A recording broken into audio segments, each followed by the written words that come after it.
ಅಲ್ಲಿ ನಡೆದಿದ್ದಂತಹ civil police constable exam last constable exam. ಅದ್ರ ಹಿಂದಿನ ಅಂದ್ರೆ ಅಲ್ಲಿಂದ ಅದ್ರ ಹಿಂದಿನ ಸುಮಾರು 10ರಿಂದ 12 ಪ್ರಶ್ನೆ ಪತ್ರಿಕೆಗಳನ್ನ ನಾನು ಅನಾಲಿಸಿಸ್ ಮಾಡಿದಾಗ ಹಿಸ್ಟ್ರಿಲಿ ಎಷ್ಟು ಬರ್ತಾ ಇತ್ತು ಅಂದ್ರೆ ಸುಮಾರು 13ರಿಂದ 16 ಬರ್ತಾ ಇತ್ತು. ಜಿಯೋಗ್ರಫಿಲಿ ಸುಮಾರು 12ರಿಂದ 15 ಪ್ರಶ್ನೆಗಳನ್ನ ಕೇಳಿದರೆ ಪಾಲಿಟಿ ಕಾನ್ಸ್ಟಿಟ್ಯೂಷನ್ ಅಲ್ಲಿ ಅತಿ ಹೆಚ್ಚು ಅಂದ್ರೆ 13ರಿಂದ 16 ಪ್ರಶ್ನೆಗಳು ಬರ್ತಾ ಇದ್ದಾವೆ. ಇದನ್ನ ನಾನು ಹಿಂದೆ ಕೂಡ ಹೇಳಿದ್ದೀನಿ. ಇವತ್ತು ನಾವು ಪಾಲಿಟಿ ಅಂಡ್ ಕಾನ್ಸ್ಟಿಟ್ಯೂಷನ್ ಸುಮಾರು 15 ಪ್ರಶ್ನೆಗಳಿಗೆ ಅನುಕೂಲ ಆಗ್ತಕ್ಕಂಥದ್ದು. ಕೇವಲ ಒಂದು ವಿಡಿಯೋ ನಿಮ್ಮ 15 ಪ್ರಶ್ನೆಗೆ ಅನುಕೂಲ ಆಗುತ್ತೆ ಅಂದ್ರೆ ಸೊ ಎಷ್ಟು ಇಂಪಾರ್ಟೆಂಟ್ ವಿಡಿಯೋ ಅಂತ ನನಗೆ ಅನಿಸ್ತಾ ಇದೆ, ನಿಮ್ಗೆ ಅನಿಸ್ತಾ ಇದೆಯಲ್ಲೋ. ಯಾರಿಗೆ ಅನಿಸಿರುತ್ತೆ ಅವ್ರು ನೋಡ್ತಾರೆ, ಅವರು ಎಕ್ಸಾಮ್ ಅಲ್ಲಿ ಹೆಚ್ಚಿನ ಮಾರ್ಕ್ಸ್ ಅನ್ನು ತೆಗಿತಾರೆ. ಓಕೆ, ಸೊ ಮತ್ತು PC ಪರೀಕ್ಷೆಗೆ 30 ದಿನಗಳ ಸ್ಟ್ರಾಟಜಿಯನ್ನು ಕೂಡ ನಾನು ಆಲ್ರೆಡಿ ಹಾಕೊಟ್ಟಿದ್ದೆ. ಸೊ ಯಾವ್ಯಾವ ಎಷ್ಟೆಷ್ಟು ದಿನ ಓದಬೇಕು, ಈಗ CRDR ಗೆ ಹಾಕೊಟ್ಟಿದ್ದೆ. ಇದು ಸೇಮ್ ನೀವು ಸಿವಿಲ್ PC ರೆಡಿ ಆಗ್ತಾ ಇದ್ರಿ ಅಥವಾ CRDR ನಾನಚ್ಗೆ ಇನ್ನೂ ಟೈಮ್ ಟೇಬಲ್ ಬಂದಿಲ್ಲ, ಸೊ ಎಕ್ಸಾಮ್ ಡೇಟ್ ಅನೌನ್ಸ್ ಆಗಿಲ್ಲ, ಅವರು ಸಹಿತ ಇದೇ ರೀತಿ ಒಂದು ಪ್ಲಾನ್ ಅನ್ನು ಹಾಕೊಂಡು ಎಕ್ಸಿಕ್ಯೂಟ್ ಮಾಡಿ. ಸರಿ, ಸೊ ಇದೆಲ್ಲ ಎಷ್ಟೆಷ್ಟು ಟ್ರೆಂಡ್ ಅನಾಲಿಸಿಸ್. ಅದಾದ ನಂತರ ಇದು ವಿಡಿಯೋ ಯಾವ ರೀತಿ ಆಗಿರುತ್ತೆ ಅಂದ್ರೆ ಮೇಲ್ಗಡೆ ಕ್ವಶನ್ಸ್ ಇರುತ್ತೆ, ಅಂದ್ರೆ ಯಾವ ಎಕ್ಸಾಮ್ ಅಲ್ಲಿ ಈ ಕ್ವಶನ್ ಬಂದಿತ್ತು ಅಂತ ನೋಡಿ. 2019-27 ನಡೆದಿರ್ತಕ್ಕಂಥ ಸಿವಿಲ್ PC GK ಪೇಪರ್ ಅಲ್ಲಿ ಈ ಪ್ರಶ್ನೆ ಬಂದಿತ್ತು. ಇಲ್ಲಿ ಕ್ವಶನ್ ಇಂಗ್ಲಿಷ್ ಅಲ್ಲೂ ಇರುತ್ತೆ, ಕನ್ನಡದಲ್ಲೂ ಇರುತ್ತೆ. ನಾನು ಹೆಚ್ಚಿನ ಒಂದು ಕನ್ನಡದಲ್ಲೇ ಫೋಕಸ್ ಮಾಡ್ತೀನಿ. ಎಲ್ಲೆಲ್ಲಿ ಇಂಗ್ಲಿಷ್ ಬೇಕೋ ಅಲ್ಲಿ ಇಂಗ್ಲಿಷ್ ಅನ್ನು ಕೂಡ ಹೇಳ್ತಾ ಹೋಗ್ತೀನಿ. ಬಟ್ ಇಂಗ್ಲಿಷ್ ಹೇಳಿ ಕನ್ನಡ ಹೇಳಿ ಅಂದ್ರೆ ಹೇಳಕ್ ಹೋಗಲ್ಲ, ಯಾಕಂದ್ರೆ ಇದು ನಾನು ಕಾನ್ಸಂಟ್ರೇಟ್ ಮಾಡ್ತಾ ಇರ್ತಕ್ಕಂಥದ್ದು ಓನ್ಲಿ ಪೊಲೀಸ್ ಕಾನ್ಸ್ಟೇಬಲ್ ಆಸ್ಪಿರೆಂಟ್ಸ್ಗೆ ಮಾತ್ರ. ಹಾಗಾಗಿ ಇಲ್ಲಿ ನಾನು ಇಂಗ್ಲಿಷ್ ಅನ್ನು ಓದೋದು ಮತ್ತು ಕನ್ನಡದಲ್ಲಿ ಓದೋದು ಎರಡನ್ನೂ ಓದಿದಾಗ ಬಹಳ ವಿಡಿಯೋ ಲೆಂತ್ ಆಗುತ್ತೆ. ಮತ್ತು ಪೊಲೀಸ್ ಕಾನ್ಸ್ಟೇಬಲ್ ಓದ್ತಕ್ಕಂಥ ನಮ್ಮ ವಿದ್ಯಾರ್ಥಿಗಳು ಹೆಚ್ಚಿನ ಪ್ರಮಾಣದಲ್ಲಿ ಕನ್ನಡವನ್ನೇ ಪ್ರಿಫರ್ ಮಾಡ್ತಾರೆ. ಅದಕ್ಕೋಸ್ಕರ ಇಂಗ್ಲಿಷ್ ಬೇಕಂದವ್ರಿಗೆ ಬೇರೆ ಕಡೆ ಸಾಕಷ್ಟು ಇಂಗ್ಲಿಷ್ ಹೇಳಿದ್ದೀನಿ, ಅಲ್ಲಿ ಹೋಗಿ ನೋಡ್ಬೋದು. ಓಕೆ, ಸರಿ. ಹಾಗಾದ್ರೆ ಮೊದಲನೇ ಪ್ರಶ್ನೆ ಏನಿದೆ, ಭಾರತೀಯ ಸಂವಿಧಾನದ ಯಾವ ಕಲಮು ಪಕ್ಷಾಂತರ ವಿರೋಧಿ ವಿಧಿಯನ್ನ ಒಳಗೊಂಡಿರುತ್ತದೆ? Which one of the following schedule of the constitution of India contains a provision of aunty defection ಅಂತ ಕರಿತೀವಿ. ಆಂಟಿ ಡಿಫೆಕ್ಷನ್ ಅಂದ್ರೂ ಅಷ್ಟೇ, ಪಕ್ಷಾಂತರ ವಿರೋಧಿ ಕಾಯಿದೆ ಅಂದ್ರೆ ಅಷ್ಟೇ. ಏನಿದೆ ಅಂದ್ರೆ, ಸೊ ಎಲ್ರಿಗೂ ಗೊತ್ತಿದೆ ಆಲ್ರೆಡಿ. ಈಗ ಒಂದ್ ಪಕ್ಷದಲ್ಲಿ ಆ ಪಕ್ಷದ ಚಿಹ್ನೆಯ ಮೇಲೆ ಗೆದ್ದಿರ್ತಾರೆ, ನಂತರ 1 ತಿಂಗಳು 2 ತಿಂಗಳು 6 ತಿಂಗಳು ಆಗಿರಲ್ಲ, ಇನ್ನೊಂದು ಪಕ್ಷಕ್ಕೆ ಜಂಪ್ ಹೊಡಿತಾರೆ ಅಲ್ವಾ. ಅವರ MLA ಸ್ಥಾನ ಹಾಗೆ ಉಳಿತಾ ಇತ್ತು ಹಿಂದೆ. ಹಾಗಾಗ್ಬಾರ್ದು ಅನ್ನೋದಕ್ಕೆ ಪಕ್ಷಾಂತರ ನಿಷೇಧ ಕಾಯ್ದೆಯನ್ನ ತಂದ್ರು. ಬೇಕಾದ್ರೆ ರಾಜೀನಾಮೆ ಕೊಟ್ಟು ಹೋಗ್ಬೋದು, ಆದ್ರೆ ಒಂದು ಪಕ್ಷದ ಚಿಹ್ನೆಯ ಮೇಲೆ ಎಲೆಕ್ಷನ್ ಅಲ್ಲಿ ನಿಂತು ಗೆದ್ದು ಬಂದ್ಮೇಲೆ 5 ವರ್ಷಗಳ ಕಾಲ ಅದೇ ಪಕ್ಷದಲ್ಲೇ ಇರ್ಬೇಕಾಗತ್ತೆ. ಒಂದು ವೇಳೆ ಬೇರೆ ಪಕ್ಷಕ್ಕೆ ಹೋದ್ರೆ ಅವರ ಅಭ್ಯರ್ಥಿತನ, ಅವರ ಒಂದು ಏನು MLA ಸ್ಥಾನ ಹೋಗುತ್ತೆ ಅನ್ನೋದೇ ಆಂಟಿ ಡಿಫೆಕ್ಷನ್ ಲಾ ಅಥವಾ ಪಕ್ಷಾಂತರ ವಿರೋಧಿ ಒಂದು ಆರ್ಟಿಕಲ್ನ ಒಂದು ಏನು ಆ ರೂಲ್ ಆಗುತ್ತೆ ಅಲ್ವಾ. ಆ ಸಂವಿಧಾನದ ಕಲಂ ಅದನ್ನ ಹೇಳುತ್ತೆ. ಹಾಗಾದ್ರೆ ಯಾವ ಒಂದು ಶೆಡ್ಯೂಲ್ ಅಲ್ಲಿ ಇದನ್ನ ಹೇಳಿದ್ದಾರೆ? ಸೊ 8ನೇ ಶೆಡ್ಯೂಲ್ ಅಥವಾ 2ನೇ ಶೆಡ್ಯೂಲ್ ಅಥವಾ 5ನೇ ಶೆಡ್ಯೂಲ್ ಅಥವಾ 10ನೇ ಶೆಡ್ಯೂಲ್ ಅಂದ್ರೆ 10th ಶೆಡ್ಯೂಲ್ ಅಂತಕ್ಕಂಥದ್ದು ಪಕ್ಷಾಂತರ ವಿರೋಧಿ ಕಾಯ್ದೆಗೆ ಸಂಬಂಧಿಸಿದೆ. ಇದನ್ನ 1985ರ 52ನೇ ತಿದ್ದುಪಡಿ ಮುಖಾಂತರ ಭಾರತದಲ್ಲಿ ಪಕ್ಷಾಂತರ ನಿಷೇಧ ಕಾನೂನನ್ನ ತರಲಾಗಿದೆ. ಬಹಳ ಇಂಪಾರ್ಟೆಂಟ್, ಕೇಳ್ತಾರೆ ಎಕ್ಸಾಮ್ ಅಲ್ಲಿ. ಅಂದ್ರೆ ಯಾವ ಒಂದು ಸಂವಿಧಾನದ ತಿದ್ದುಪಡಿ ಮೂಲಕ ಪಕ್ಷಾಂತರ ನಿಷೇಧ ಕಾಯ್ದೆಯನ್ನ ತರಲಾಯಿತು ಅಂತ. ಸೊ 52ನೇ ತಿದ್ದುಪಡಿ ಕಾಯ್ದೆ ವೆರಿ ಇಂಪಾರ್ಟೆಂಟ್. ಅದಾದ ನಂತರ ಯಾವ ವರ್ಷ ಅಂತ ಕೇಳಬಹುದು, 1985 2ನೇ ಇಂಪಾರ್ಟೆಂಟ್ ಪಾಯಿಂಟ್. ಮತ್ತು ಯಾವ ಅನುಸೂಚಿಯನ್ನ ನಮ್ಮ ಸಂವಿಧಾನಕ್ಕೆ ಸೇರಿಸಲಾಯಿತು ಅಂತ ಕೇಳ್ತಾರೆ. ಯಾವ ಶೆಡ್ಯೂಲ್ ಅನ್ನ ಅಂದ್ರೆ 10ನೇ ಅನುಸೂಚಿಯನ್ನ, 10th ಶೆಡ್ಯೂಲ್. ಸೊ ಅದಕ್ಕೋಸ್ಕರ ಈ ರೀತಿಯಾಗಿರ್ತಕ್ಕಂಥ ಅಂಶಗಳು ವೆರಿ ಇಂಪಾರ್ಟೆಂಟ್. ಸೊ ಗೊತ್ತಾಯ್ತಲ್ವ, ಪಕ್ಷಾಂತರ ನಿಷೇಧ. ಈಗ ನೋಡಿರ್ಬೋದು ಕಳೆದ ಒಂದು 2-3 ವರ್ಷಗಳ ಹಿಂದೆ ಸೊ ಕಾಂಗ್ರೆಸ್ ಮತ್ತು JDS ಸರ್ಕಾರ ಇದ್ದಾಗ ಸುಮಾರು 17 ಜನ ಶಾಸಕರು ಕಾಂಗ್ರೆಸ್ ಇಂದ ಮತ್ತು JDS ಇಂದ BJPಗೆ ಸೇರಿದ್ರು. ಅದಾದ ನಂತರ ಪಕ್ಷಾಂತರ ನಿಷೇಧ ಕಾಯ್ದೆ ಮೂಲಕ ಅವರ ಸದಸ್ಯತ್ವ ಇರೋದಿಲ್ಲ, ಅದಕ್ಕೋಸ್ಕರ ಅವ್ರು ರಾಜೀನಾಮೆಯನ್ನು ಕೊಟ್ಟು ಮತ್ತೆ ಎಲೆಕ್ಷನ್ ಬಂದ್ರು. ಅದರಲ್ಲಿ ಸುಮಾರು ಜನ ಗೆದ್ರು, 1-2-3 ಸೋತ್ರು ಕೂಡ ಅಲ್ವಾ. H ವಿಶ್ವನಾಥ್ ಸೋತ್ರು, ಅಥವಾ ಈ ಕಡೆ ಯಾರು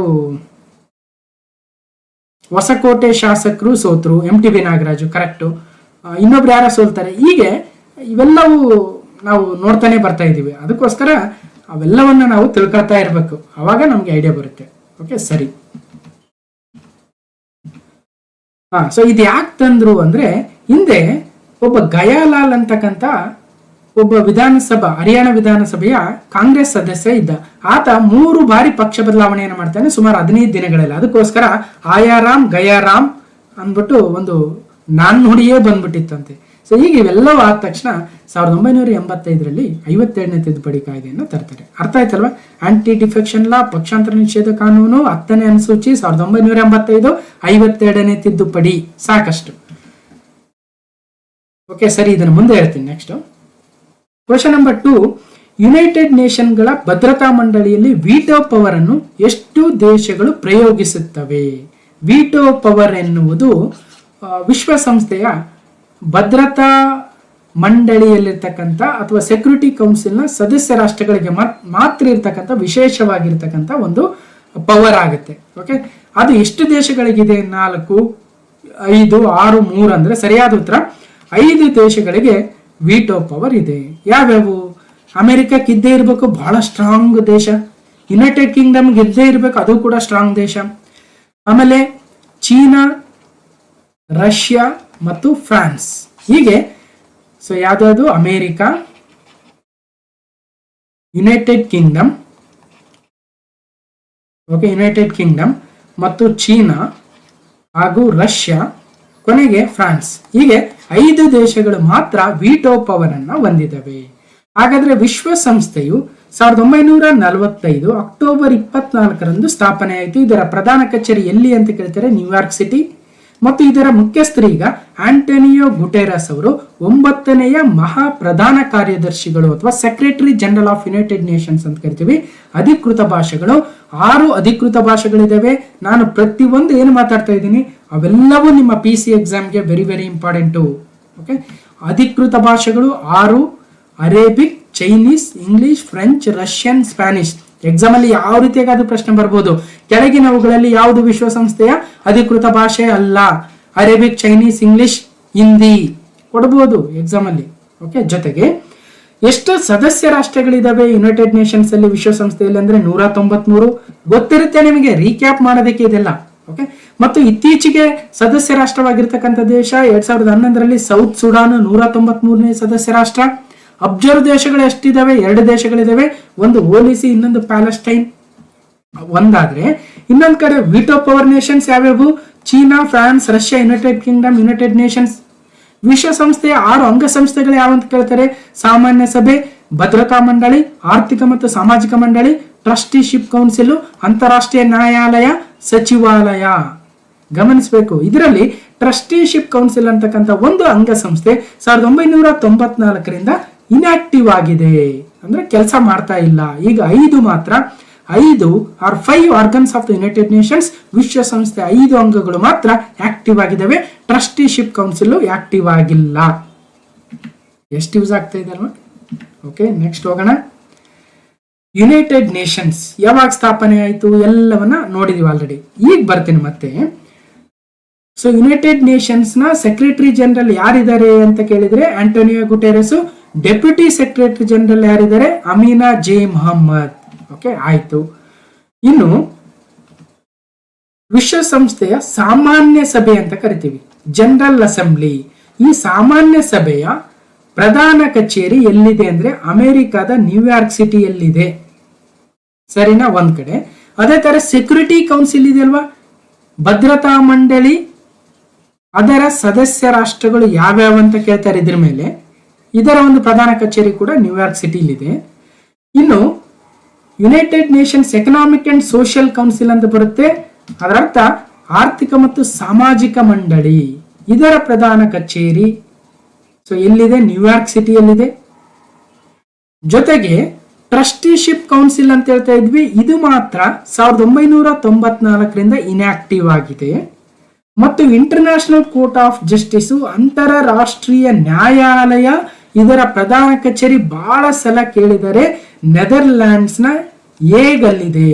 ಅಂತಾರಾಷ್ಟ್ರೀಯ ನ್ಯಾಯಾಲಯದ ಪ್ರಧಾನ ಕಚೇರಿ ಎಲ್ಲಿದೆ ಅಂತ ಕೇಳ್ತಾರೆ. ಸೊ ನೆದರ್ಲ್ಯಾಂಡ್ ನ ಹೇಗಲ್ಲಿದೆ ಅನ್ನೋದನ್ನ ನೆನಪಿಡಬೇಕು. ಇನ್ನು ಕೊನೆಯದಾಗಿರ್ತಕ್ಕಂಥದ್ದು ಸೆಕ್ರೆಟರಿಯೇಟ್. ಇದರ ಸೆಕ್ರೆಟರಿ ಜನರಲ್ ಆಂಟೋನಿಯೋ ಗುಟೆರಸ್ ಆಗಿರ್ತಾರೆ. ಇದರ ಪ್ರಧಾನ ಕಚೇರಿ ಕೂಡ ನ್ಯೂಯಾರ್ಕ್ ಸಿಟಿಯಲ್ಲಿ ಇದೆ. ಎಲ್ಲವೂ ನ್ಯೂಯಾರ್ಕ್ ಸಿಟಿಲಿದೆ. ಅಂತಾರಾಷ್ಟ್ರೀಯ ನ್ಯಾಯಾಲಯ ಅಥವಾ ಇಂಟರ್ನ್ಯಾಷನಲ್ ಕೋರ್ಟ್ ಆಫ್ ಜಸ್ಟಿಸ್ ಮಾತ್ರ ನೆದರ್ಲ್ಯಾಂಡ್ಸ್ನ ಹೇಗಲ್ಲಿದೆ ಅನ್ನೋದನ್ನ ನೆನಪಿಡ್ಲೇಬೇಕು. ಓಕೆ, ಸರಿ.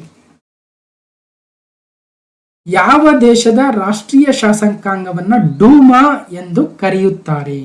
Iran, USA, Russia, Nepal. ಅಂದ್ರೆ ಸರಿಯಾದ ಉತ್ತರ ರಷ್ಯಾ ದೇಶದ ಶಾಸಕಾಂಗವನ್ನ ಡೂಮಾ ಎಂದು ಕರೆಯಲಾಗುತ್ತದೆ. National legislature of Russia is called as a state Duma ಅಥವಾ ಜನರಲ್ ಆಗಿ ಡೂಮಾ ಅಂತ ಕರಿತೀವಿ.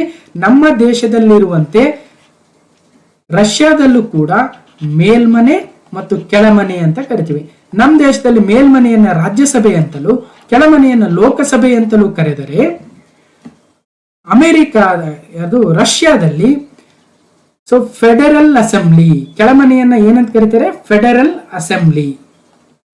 ಅಸೆಂಬ್ಲಿ ಅಥವಾ ಜನರಲ್ ಆಗಿ ಸ್ಟೇಟ್ ಡೂಮಾ ಅಂತ ಕರೀತಾರೆ, ಸ್ಟೇಟ್ ಡೂಮಾ. ಇನ್ನು ಮೇಲ್ಮನೆಯನ್ನ ಫೆಡರಲ್ ಅಥವಾ ಫೆಡರೇಷನ್ ಕೌನ್ಸಿಲ್ ಅಂತ ಕೂಡ ಕರೀತಾರೆ. ಒಟ್ಟಿನಲ್ಲಿ ಸ್ಟೇಟ್ ಡೂಮಾ ರಷ್ಯಾ ಅಂತ ನೆನ್ಪಿಡ್ಬೇಕು. ಸರಿನಾ? ನೆಕ್ಸ್ಟ್ ಕ್ವಶನ್ ನಂಬರ್ 4 ಬರೋಣ. ವೆರಿ ವೆರಿ ಇಂಪಾರ್ಟೆಂಟ್, ಬಹಳ ಸಲ ಕೇಳ್ತಾನೆ ಇದ್ದಾರೆ. ಮೊದಲನೇ ಒಂದು ಹೇಳಿಕೆಗಳನ್ನ ಗಮನಿಸಿ. ಭಾರತದ ಅಟಾರ್ನಿ ಜನರಲ್ ಅಥವಾ AG ಅಂತ ಕರಿತೀವಿ, ಇವರು ಆದವರು ಅಥವಾ ಅಟಾರ್ನಿ ಜನರಲ್ ಆಗಿರ್ತಕ್ಕಂಥವ್ರು ಲೋಕಸಭೆಯ ಕಾರ್ಯಕಲಾಪಗಳಲ್ಲಿ ಭಾಗವಹಿಸಬಹುದು. ಭಾಗವಹಿಸಬಹುದು. ಯಾಕಂದ್ರೆ ಅಟಾರ್ನಿ ಜನರಲ್ ಅವರಿಗೆ ಮಾತ್ರ ವಿಶೇಷವಾಗಿರ್ತಕ್ಕಂಥ ಇಂತಹ ಒಂದು ಅಧಿಕಾರ ಇದೆ. ಇವತ್ತು R ವೆಂಕಟರಮಣಿ ಅವರು ನಮ್ಮ ಅಟಾರ್ನಿ ಜನರಲ್ ಇದ್ದಾರೆ. ಈ ಅಟಾರ್ನಿ ಜನರಲ್ ಅವರು ಲೋಕಸಭೆಯ ಕಾರ್ಯಕಲಾಪಗಳಲ್ಲಿ ಹೋಗಿ ಭಾಗವಹಿಸಬಹುದು. ಈ ಒಂದು ಅವರು ಸದಸ್ಯರೇ ಅಲ್ಲ, ಅವರೊಬ್ಬ ಅಟಾರ್ನಿ ಜನರಲ್, ಬಟ್ ಸ್ಟಿಲ್ ಲೋಕಸಭೆಯ ಕಾರ್ಯಕಲಾಪಗಳಲ್ಲಿ ಅವರು ಭಾಗವಹಿಸಬಹುದು. ಸರಿ, ಓಕೆ. ನೆಕ್ಸ್ಟ್, ಲೋಕಸಭೆಯ ಸಮಿತಿಯೊಂದರ ಸದಸ್ಯರಾಗಬಹುದು. ಹೌದು, ಕೆಲವೊಂದು ಸಮಿತಿಗಳಿದೆಯಲ್ವಾ, ಪಬ್ಲಿಕ್ ಅಕೌಂಟ್ಸ್ ಕಮಿಟಿ ಅಂತ ಇರುತ್ತೆ, ಎಸ್ಟಿಮೇಟ್ ಸಮಿತಿ ಅಂತ ಇರುತ್ತೆ ಅಲ್ವಾ, ಅಂದಾಜು ಸಮಿತಿ ಅಂತ ಕರಿತೀವಿ. ಸೊ ಹೀಗೆ ಕೆಲವೊಂದು ಸಮಿತಿಗಳ ಸದಸ್ಯರು ಕೂಡ ಆಗಬಹುದು. ಸರಿ ಇದೆ. ಲೋಕಸಭೆಯಲ್ಲಿ ಮಾತನಾಡಬಹುದು, ಅಲ್ಲಿ ಹೋಗಿ ಕಾರ್ಯಕಲಾಪಗಳಲ್ಲಿ ಭಾಗವಹಿಸಬಹುದು ಅಂದಮೇಲೆ ಲೋಕಸಭೆಯಲ್ಲಿ ಮಾತನಾಡಬಹುದು. ಓಕೆ. ಸೊ ಹಾಗಾದ್ರೆ 1, 2, 3 ಸರಿ ಇದೆ ಸದ್ಯಕ್ಕೆ. ಲೋಕಸಭೆಯಲ್ಲಿ ಮತ ಚಲಾಯಿಸಬಹುದು ಅಂದ್ರೆ ಇದು ರಾಂಗ್ ಆಗುತ್ತೆ. ಮತ ಚಲಾಯಿಸುವ ಹಕ್ಕು ಮಾತ್ರ AG ಅವರಿಗಿಲ್ಲ. ಬದಲಾಗಿ ಕಾರ್ಯಕಲಾಪಗಳಲ್ಲಿ ಭಾಗವಹಿಸಬಹುದು, ಸಮಿತಿಯ ಸದಸ್ಯರಾಗಬಹುದು, ಲೋಕಸಭೆಯಲ್ಲಿ ಮಾತನಾಡಬಹುದು, ತಮ್ಮ ಒಪಿನಿಯನ್ಗಳನ್ನು ಹೇಳ್ಬೋದು. ಆದರೆ ಯಾವ್ದಾದ್ರು ವೋಟಿಂಗ್ ನಡೆದಾಗ, ವಿಶ್ವಾಸಮತವಾಗಿರ್ಬೋದು ಅಥವಾ ಇನ್ನೊಂದು ಯಾವುದೋ ವೋಟಿಂಗ್ ನಡೆದಾಗ ಅಲ್ಲಿ ಮತ ಚಲಾಯಿಸಲು ಬರುವುದಿಲ್ಲ. ಹಾಗಾಗಿ 1, 2, 3 ಸರಿ, 1 ಮಾತ್ರ ಸರಿ, 2 ಮತ್ತು 4 ಸರಿ, 1, 3 ಸರಿ ಅಂದ್ರೆ 1, 2, 3 ಮಾತ್ರ ಸರಿ ಅಂದ್ರೆ ಮೊದಲನೇ ಆಪ್ಷನ್ ಸರಿಯಾಗುತ್ತೆ, ಅಟಾರ್ನಿ ಜನರಲ್. ಈಗ ಯಾರಿದ್ದಾರೆ? ಸೊ R ವೆಂಕಟರಮಣಿ ಅವರು ಭಾರತದ ಪ್ರಸ್ತುತ ಅಟಾರ್ನಿ ಜನರಲ್ ಆಗಿ ಕಾರ್ಯವನ್ನು ನಿರ್ವಹಿಸ್ತಾ ಇದ್ದಾರೆ. ಇನ್ನೊಂದು ಪ್ರಶ್ನೆ ಕೇಳ್ತಾರೆ, ಅಟಾರ್ನಿ ಜನರಲ್ ಅವರನ್ನ ಯಾವ ವಿಧಿಯ ಮೂಲಕ ಭಾರತದ ರಾಷ್ಟ್ರಪತಿಗಳು ನೇಮಕ ಮಾಡ್ತಾರೆ ಅಂದ್ರೆ 76ನೇ ವಿಧಿ. ನೆನ್ಪಿಡ್ಬೇಕು, 76th article very very important. ಇವರ ಕಾರ್ಯ ಏನು ಜನರಲ್ ಆಗಿ ಅಂದ್ರೆ ಭಾರತ ಸರ್ಕಾರಕ್ಕೆ ಮುಖ್ಯ ಕಾನೂನು ಸಲಹೆಗಾರಾಗಿ ಕಾರ್ಯನಿರ್ವಹಿಸ್ತಕ್ಕಂಥದ್ದು ಮತ್ತು ಕೋರ್ಟ್ಗಳಲ್ಲಿ ಭಾರತದ ಸರ್ಕಾರದ ಪರವಾಗಿ ವಾದವನ್ನ ಮಂಡಿಸ್ತಕ್ಕಂಥದ್ದು. ಓಕೆ. ಅವರ ಫಂಕ್ಷನ್ಸು, ರೈಟ್ಸು, ಲಿಮಿಟೇಷನ್ಸು, ರಿಮೂವಲ್ ಯಾವ ತರ ಮಾಡಬಹುದು ಅಂತ ಕೊಟ್ಟಿದ್ದೀನಿ. ಸ್ವಲ್ಪ ಲೆವೆಲ್ ಡೀಪ್ ಆಗುತ್ತೆ, ನಾವೇನು ಬೇಡ. ಸೊ 76 ವಿಧಿ. ನೆಕ್ಸ್ಟ್, ಸೊ ಒಂದಷ್ಟು ಸಾಕು. ಓಕೆ. ಕರ್ನಾಟಕ ವಿಧಾನಸಭೆಯ ಈಗಿನ ಸಭಾಪತಿ ಯಾರಿದ್ದಾರೆ? Present speaker of Karnataka legislative assembly ಅಲ್ವಾ. ಈಗ ಆಲ್ರೆಡಿ ಹೇಳಿದ್ವಿ, ನಮ್ಮ ಭಾರತದಲ್ಲಿ ಯಾವ ರೀತಿಯಾಗಿ ಮೇಲ್ಮನೆ, ಕೆಳಮನೆ ಅಲ್ವಾ, ಗೊತ್ತಿದೆ ನಮಗೆ. ಮೇಲ್ಮನೆ ಅಂದ್ರೆ ರಾಜ್ಯಸಭೆ, ಕೆಳಮನೆ ಅಂದ್ರೆ ಲೋಕಸಭೆ ಅಲ್ವಾ. ಸೊ ಅದೇ ತರ ನಮ್ಮ ರಾಜ್ಯದಲ್ಲೂ ಕೂಡ ಮೇಲ್ಮನೆ, ಕೆಳಮನೆ ಇದೆ. ಸೊ ಕೆಳಮನೆಯನ್ನ ವಿಧಾನಸಭೆ ಅಂತ ಕರಿತೀವಿ, ಮೇಲ್ಮನೆಯನ್ನ ವಿಧಾನ ಪರಿಷತ್ ಅಂತ ಕರಿತೀವಿ, ವಿಧಾನ ಪರಿಷತ್ ಅಲ್ವಾ.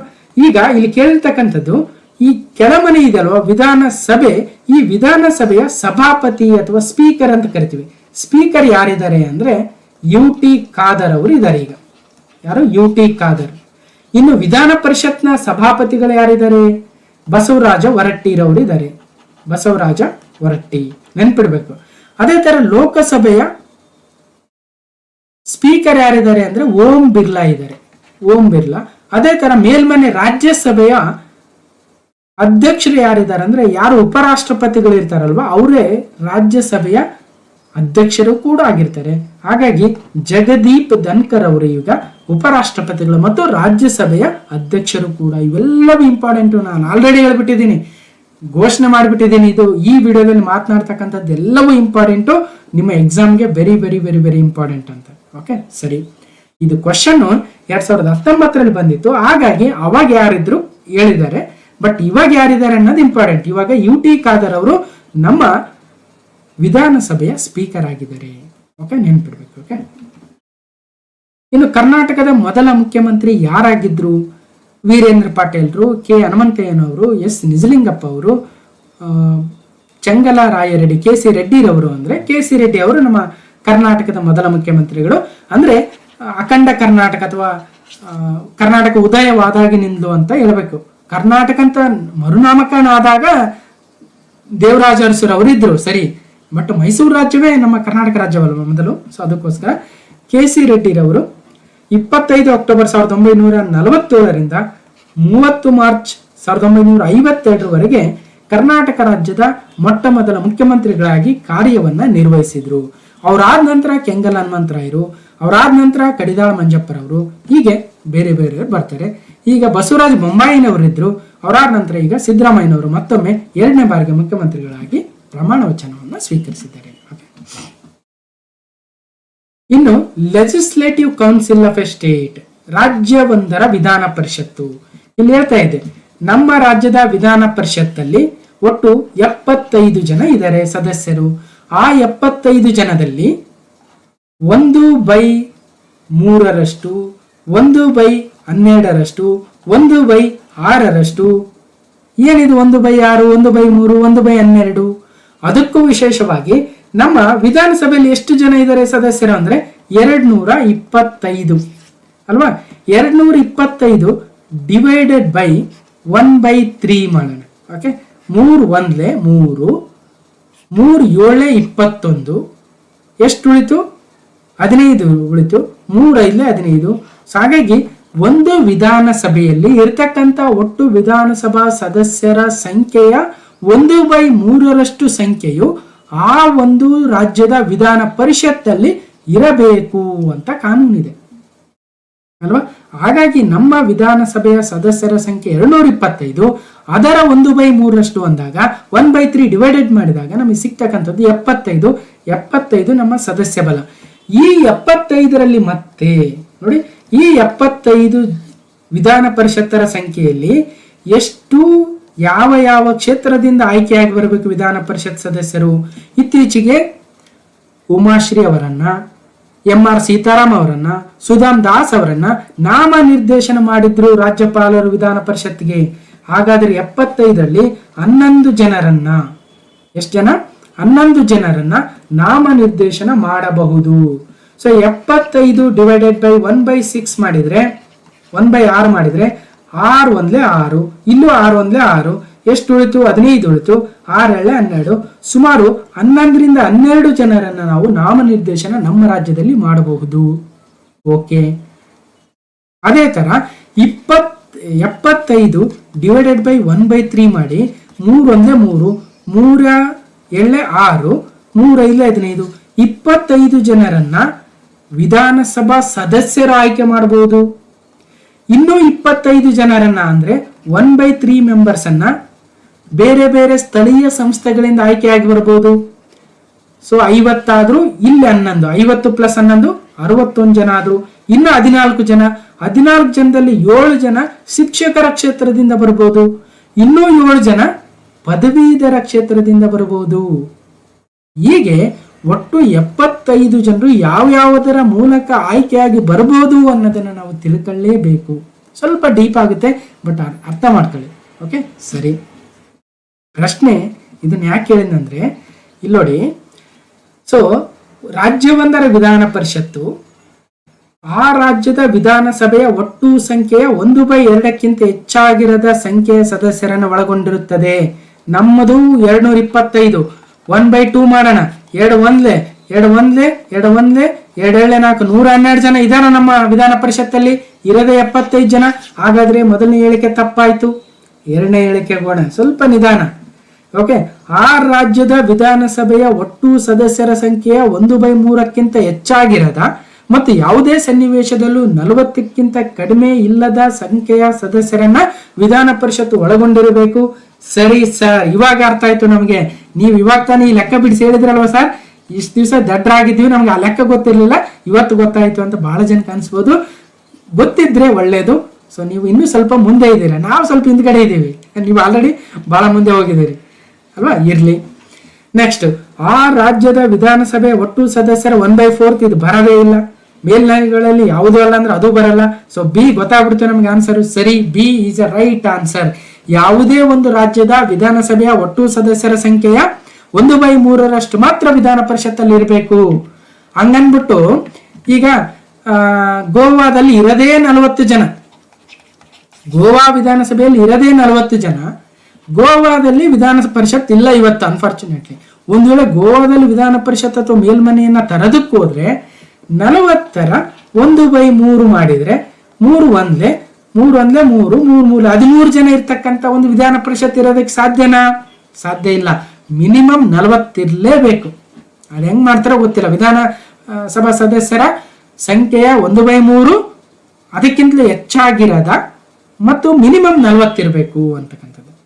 ಅರ್ಥ ಆಯ್ತು ಅನ್ಕೊಳ್ತೀನಿ. ಓಕೆ, ಇನ್ನು ಕ್ವಶನ್ ನಂಬರ್ 8, ಲೋಕಸಭಾ ಚುನಾವಣೆಗಾಗಿ ನಾಮಪತ್ರವು ಇವರಿಂದ ಸಲ್ಲಿಸಲ್ಪಡಬಹುದು. ಮತಕ್ಷೇತ್ರವೊಂದರ ಮತದಾರರ ಪಟ್ಟಿಯಲ್ಲಿ ಹೆಸರು ಕಂಡುಬರುವ ಭಾರತದ ಯಾವುದೇ ಪ್ರಜೆಯು ಲೋಕಸಭಾ ಚುನಾವಣೆಗೆ ನಿಲ್ಬಹುದು ಅನ್ನಂಗೆ. ಭಾರತದಲ್ಲಿ ವಾಸಿಸುವ ಯಾರಿಂದಲೂ ಅಂದ್ರೆ ಆಗಲ್ಲಪ್ಪ ಹಂಗೆಲ್ಲ. ಸೊ ಅವರು ಮತದಾರ ಪಟ್ಟಿಯಲ್ಲಿ ಇರಬೇಕು. ಅದೇ ಕ್ಷೇತ್ರ ಆಗಿರ್ಲಿ, ಇನ್ನೊಂದು ಯಾವುದೋ ಕ್ಷೇತ್ರ ಆಗಿರ್ಲಿ ಅಲ್ವಾ. ಸೊ ಯಾವ ಮತಕ್ಷೇತ್ರದಿಂದ ಚುನಾವಣೆಯು ಸ್ಪರ್ಧಿಸುತ್ತದೆಯೋ ಆ ಮತಕ್ಷೇತ್ರದ ಓರ್ವ ನಿವಾಸಿ ಮಾತ್ರ ಚುನಾವಣೆಗೆ ಇಲ್ಲ ಹಂಗೇನಿಲ್ಲ. ಹಾಗೆ ನೋಡಿದ್ರೆ ಈಗ ರಾಹುಲ್ ಗಾಂಧಿ ಅವರು ವೋಟಿಂಗ್ ಇರೋದು ಎಲ್ಲೋ ಉತ್ತರ ಪ್ರದೇಶದಲ್ಲಿ, ಬಂದ್ಬಿಟ್ಟು ವಯನಾಡಲ್ಲಿ ನಿಲ್ಲಿಲ್ವೇ ಅಲ್ವಾ.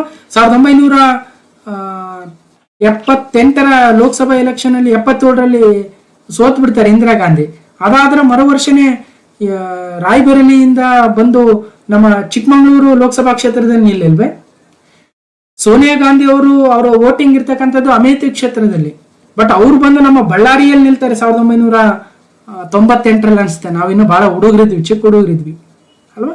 ಹಂಗೆ ಇವು ಇತ್ತೀಚಿನ ಎಕ್ಸಾಂಪಲ್ ನೋಡೋದಾದ್ರೆ ಸಿದ್ದರಾಮಯ್ಯನವ್ರು ವೋಟಿಂಗ್ ಇದ್ದಿದ್ದು ಚಾಮುಂಡೇಶ್ವರಿ ಕ್ಷೇತ್ರದಲ್ಲಿ, ಅವರು ಚಾಮುಂಡೇಶ್ವರಿಯಲ್ಲಿ ನಿಂತಿದ್ರು, ಹೋಗಿ ಬಾದಾಮಿಗೂ ನಿಂತರು. ಹಾಗೆ ನೋಡಿದ್ರೆ ಶ್ರೀರಾಮುಲು ಅವರು ವೋಟಿಂಗ್ ಇದ್ದಿದ್ದು ಬಳ್ಳಾರಿ ನಗರದಲ್ಲಿ, ಅವ್ರು ನಿಂತಿದ್ದು ಒಂದ್ ಕಡೆ ಮೊಳಕಾಲ್ಮೂರು, ಇನ್ನೊಂದ್ ಕಡೆ ಬಾದಾಮಿಲಿ ಅಲ್ವಾ. ಸೊ ಹೀಗೆ ಯಾರು ಎಲ್ಲಿ ಬೇಕಾದ್ರೂ ನಿಲ್ಬಹುದು, ಆದ್ರೆ ಆ ಒಂದು ರಾಜ್ಯ ಅಥವಾ ದೇಶದ ಒಂದು ಮತದಾರರ ಪಟ್ಟಿಯಲ್ಲಿ ಅವರ ಹೆಸರು ಇರಬೇಕು ಅಂತಕ್ಕಂಥದ್ದು ಸರಿಯಾದ ಉತ್ತರವಾಗುತ್ತೆ. ಅರ್ಥ ಆಯ್ತು ಅನ್ಕೊಳ್ತೀನಿ. ಓಕೆ, ಇನ್ನು ಮಿನಿಮಮ್ ಏಜ್, ಲೋಕಸಭಾಗೆ ನಿಲ್ಬೇಕಾದ್ರೆ ಮಿನಿಮಮ್ ಏಜ್ 25 ವರ್ಷ, ವಿಧಾನಸಭೆಗೆ 25 ವರ್ಷ.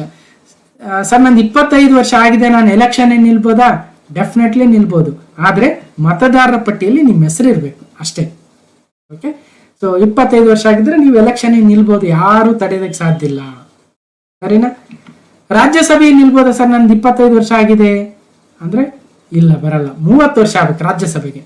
ಸರ್ ವಿಧಾನಸಭೆಗೆ? ವಿಧಾನಸಭೆಗೆ 25 ವರ್ಷ ಆಗಿದ್ರೆ ಸಾಕು.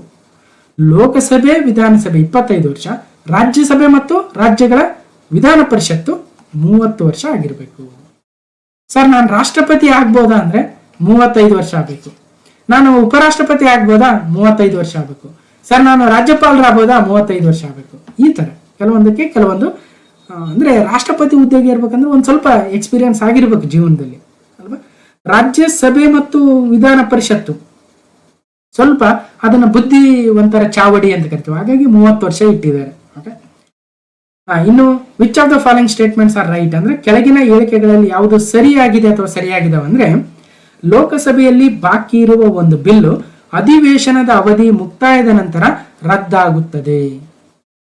ಓಕೆ, ಲೋಕಸಭೆಯಲ್ಲಿ ಅಂಗೀಕೃತಗೊಳ್ಳದೆ ರಾಜ್ಯಸಭೆಯಲ್ಲಿ ಬಾಕಿ ಇರುವ ಬಿಲ್ಲೊಂದು ಲೋಕಸಭೆಯ ವಿಸರ್ಜನೆಯ ನಂತರ ರದ್ದಾಗುವುದಿಲ್ಲ. ಅಂದ್ರೆ ಆಕ್ಚುಲಿ ಈ ಎರಡೂ ಹೇಳಿಕೆಗಳು ಅದರಲ್ಲಿ So a bill pending in the Rajya Sabha which has not been passed by the Lok Sabha shall not lapse on the dissolution of the Lok Sabha. So ಎರಡು ಮಾತ್ರ ಸರಿ. ಅಂದ್ರೆ ಈಗ ರಾಜ್ಯಸಭೆಯಲ್ಲಿ ಒಂದು ಬಿಲ್ ಇದೆ, ಓಕೆ, ಅದು ಪೆಂಡಿಂಗ್ ಇದೆ, ಅದು ಇನ್ನೂ ಲೋಕಸಭೆ ಪಾಸೇ ಮಾಡಿಲ್ಲ, ಅದು ಲ್ಯಾಪ್ಸ್ ಆಗೋದಿಲ್ಲ. ಮುಂದೆ ಏನಾದರೂ ಲೋಕಸಭೆ ಹೊಸ ಎಲೆಕ್ಷನ್ ಆಗಿ ಲೋಕಸಭೆ ಮತ್ತೆ ಫಾರ್ಮ್ ಆದಾಗ ಮತ್ತೆ ಆ ಬಿಲ್ಲು ರಾಜ್ಯಸಭೆಯಿಂದ ಲೋಕಸಭೆಗೆ ಹೋಗುತ್ತೆ. ಓಕೆ, ಹೀಗಾಗಿ ಇಲ್ಲಿ ಎರಡು ಸರಿ, ಒಂದೇ ತಪ್ಪಾಗುತ್ತೆ. ಸೊ ಇಲ್ಲಿ ಒಂದೇನು ಗಮನಿಸ್ಬೇಕಂದ್ರೆ, ಯಾವಾಗ ಬಿಲ್ ಲ್ಯಾಪ್ಸ್ ಅಂದ್ರೆ ಏನರ್ಥ, ಅದು ತನ್ನ ವ್ಯಾಲಿಡಿಟಿಯನ್ನು ಕಳೆದುಕೊಳ್ಳುತ್ತಂದ್ರೆ a bill pending in the Lok Sabha, ಒಂದು ಬಿಲ್ಲು, ಯಾವುದೋ ಒಂದು ಬಿಲ್, ಇವತ್ತು ಜನವಿಶ್ವಾಸ ಬಿಲ್ ಇದೆ, ಅಥವಾ ಬಯೋಡೈವರ್ಸಿಟಿ ಆಕ್ಟ್ ಮಾಡಿಫೈ ಮಾಡಿದ್ದಾರೆ, wild life conservation act modify ಮಾಡಿದ್ದಾರೆ, ಅಥವಾ ಬೇರೆ ಬೇರೆ ಸಾಕಷ್ಟು ಬಿಲ್ಗಳು ಇವತ್ತು ಮಾಡಿಫೈ ಆಗಿದಾವಲ್ವಾ, ಆ ಬಿಲ್ಗಳು ಲೋಕಸಭೆಯಲ್ಲಿ ಪೆಂಡಿಂಗ್ ಇದ್ದು ಲೋಕಸಭೆ ವಿಸರ್ಜನೆಯಾಗಿ ಎಲೆಕ್ಷನ್ ನಡೆದು ಹೊಸ ಲೋಕಸಭೆ ಬಂದಾಗ ಆ ಬಿಲ್ಲು ಅಲ್ಲಿ ಲ್ಯಾಪ್ಸ್ ಆಗಿರುತ್ತೆ, ಮತ್ತೆ ಅದು ವ್ಯಾಲಿಡಿಟಿ ಇರೋದಿಲ್ಲ. ಹೊಸ ಲೋಕಸಭೆ ಫಾರ್ಮ್ ಆಯಿತು, ಹೊಸದಾಗಿ ಮಂಡನೆ ಮಾಡಬೇಕು ಅಂತಕ್ಕಂಥದ್ದು. ಓಕೆ, ನೆಕ್ಸ್ಟ್ ಎರಡನೇದು, A bill passed by the Lok Sabha but pending in the Rajya Sabha also lapse ಆಗುತ್ತೆ. ಲೋಕಸಭೆಯಲ್ಲಿ ಪಾಸ್ ಮಾಡಿದೆ, ರಾಜ್ಯಸಭೆಯಲ್ಲಿ ಪೆಂಡಿಂಗ್ ಇದೆ ಅಂದಾಗ ಲೋಕಸಭೆ ವಿಸರ್ಜನೆ ಆಗೋಯ್ತು ಅಂದ್ರೆ ಮತ್ತೆ ಅದನ್ನ ಹೊಸದಾಗಿ ಬಂದಿರತಕ್ಕಂಥ ಗವರ್ನಮೆಂಟು ಹೊಸ ಲೋಕಸಭೆ ಮತ್ತೊಮ್ಮೆ ಮಂಡಿಸಬೇಕು. ಆದರೆ ಬೇರೆ ಕೇಸಲ್ಲಿ ಅದು ಲ್ಯಾಪ್ಸ್ ಆಗೋದಿಲ್ಲ. ಅಂದ್ರೆ ಲೋಕಸಭೆಗೆ ಇನ್ನೂ ಬಂದೇ ಇಲ್ಲ, ರಾಜ್ಯಸಭೆಯಲ್ಲೇ ಇದೆ, ರಾಜ್ಯಸಭೆಯಿಂದ ಲೋಕಸಭೆಗೆ ಬರಬೇಕು. ಅವಾಗ ಅಷ್ಟರಲ್ಲಿ ಲೋಕಸಭೆ ವಿಸರ್ಜನೆ ಆಗಿ ಹೊಸ ಗೌರ್ಮೆಂಟ್ ಬಂತು, ಹೊಸ ಲೋಕಸಭೆ ಬಂತಂದ್ರೆ ಮತ್ತೆ ರಾಜ್ಯಸಭೆಯಲ್ಲಿ ಏನು ಹೊಸದಾಗಿ ಮಂಡಿಸೋ ಅವಶ್ಯಕತೆ ಇಲ್ಲ, ಯಾಕಂದ್ರೆ ರಾಜ್ಯಸಭೆ ಒಂದು ಶಾಶ್ವತ ಸದನ. ಓಕೆ, ಈಗ ಒಂದ್ ಸ್ವಲ್ಪ ನೆನ್ಪಿಡ್ಬೇಕಷ್ಟೇ, ಇದೆಲ್ಲವನ್ನು ಹೇಳಿದ್ರೆ ಬಹಳ ಟೈಮ್ ಆಗುತ್ತೆ, ಇಷ್ಟು ಸಾಕು. Okay, next consider the following statements ಅಂತ ಹೇಳ್ತಾರೆ. ಹೇಳಿಕೆಗಳನ್ನ ಪರಿಗಣಿಸಿರಿ. ರಾಜ್ಯವೊಂದರಲ್ಲಿ ಮುಖ್ಯ ಕಾರ್ಯದರ್ಶಿಯವರು ಆ ರಾಜ್ಯದ ರಾಜ್ಯಪಾಲರಿಂದ ನೇಮಿಸಲ್ಪಡ್ತಾರೆ. ಇವತ್ತು ವಂದಿತಾ ಶರ್ಮರವರು ಇದ್ದಾರೆ. ವಂದಿತಾ ಶರ್ಮರವರು ನಮ್ಮ ರಾಜ್ಯದ ಚೀಫ್ ಸೆಕ್ರೆಟರಿ ಅಥವಾ ಮುಖ್ಯ ಕಾರ್ಯದರ್ಶಿ ಅಂತ ಕರಿತೀವಿ.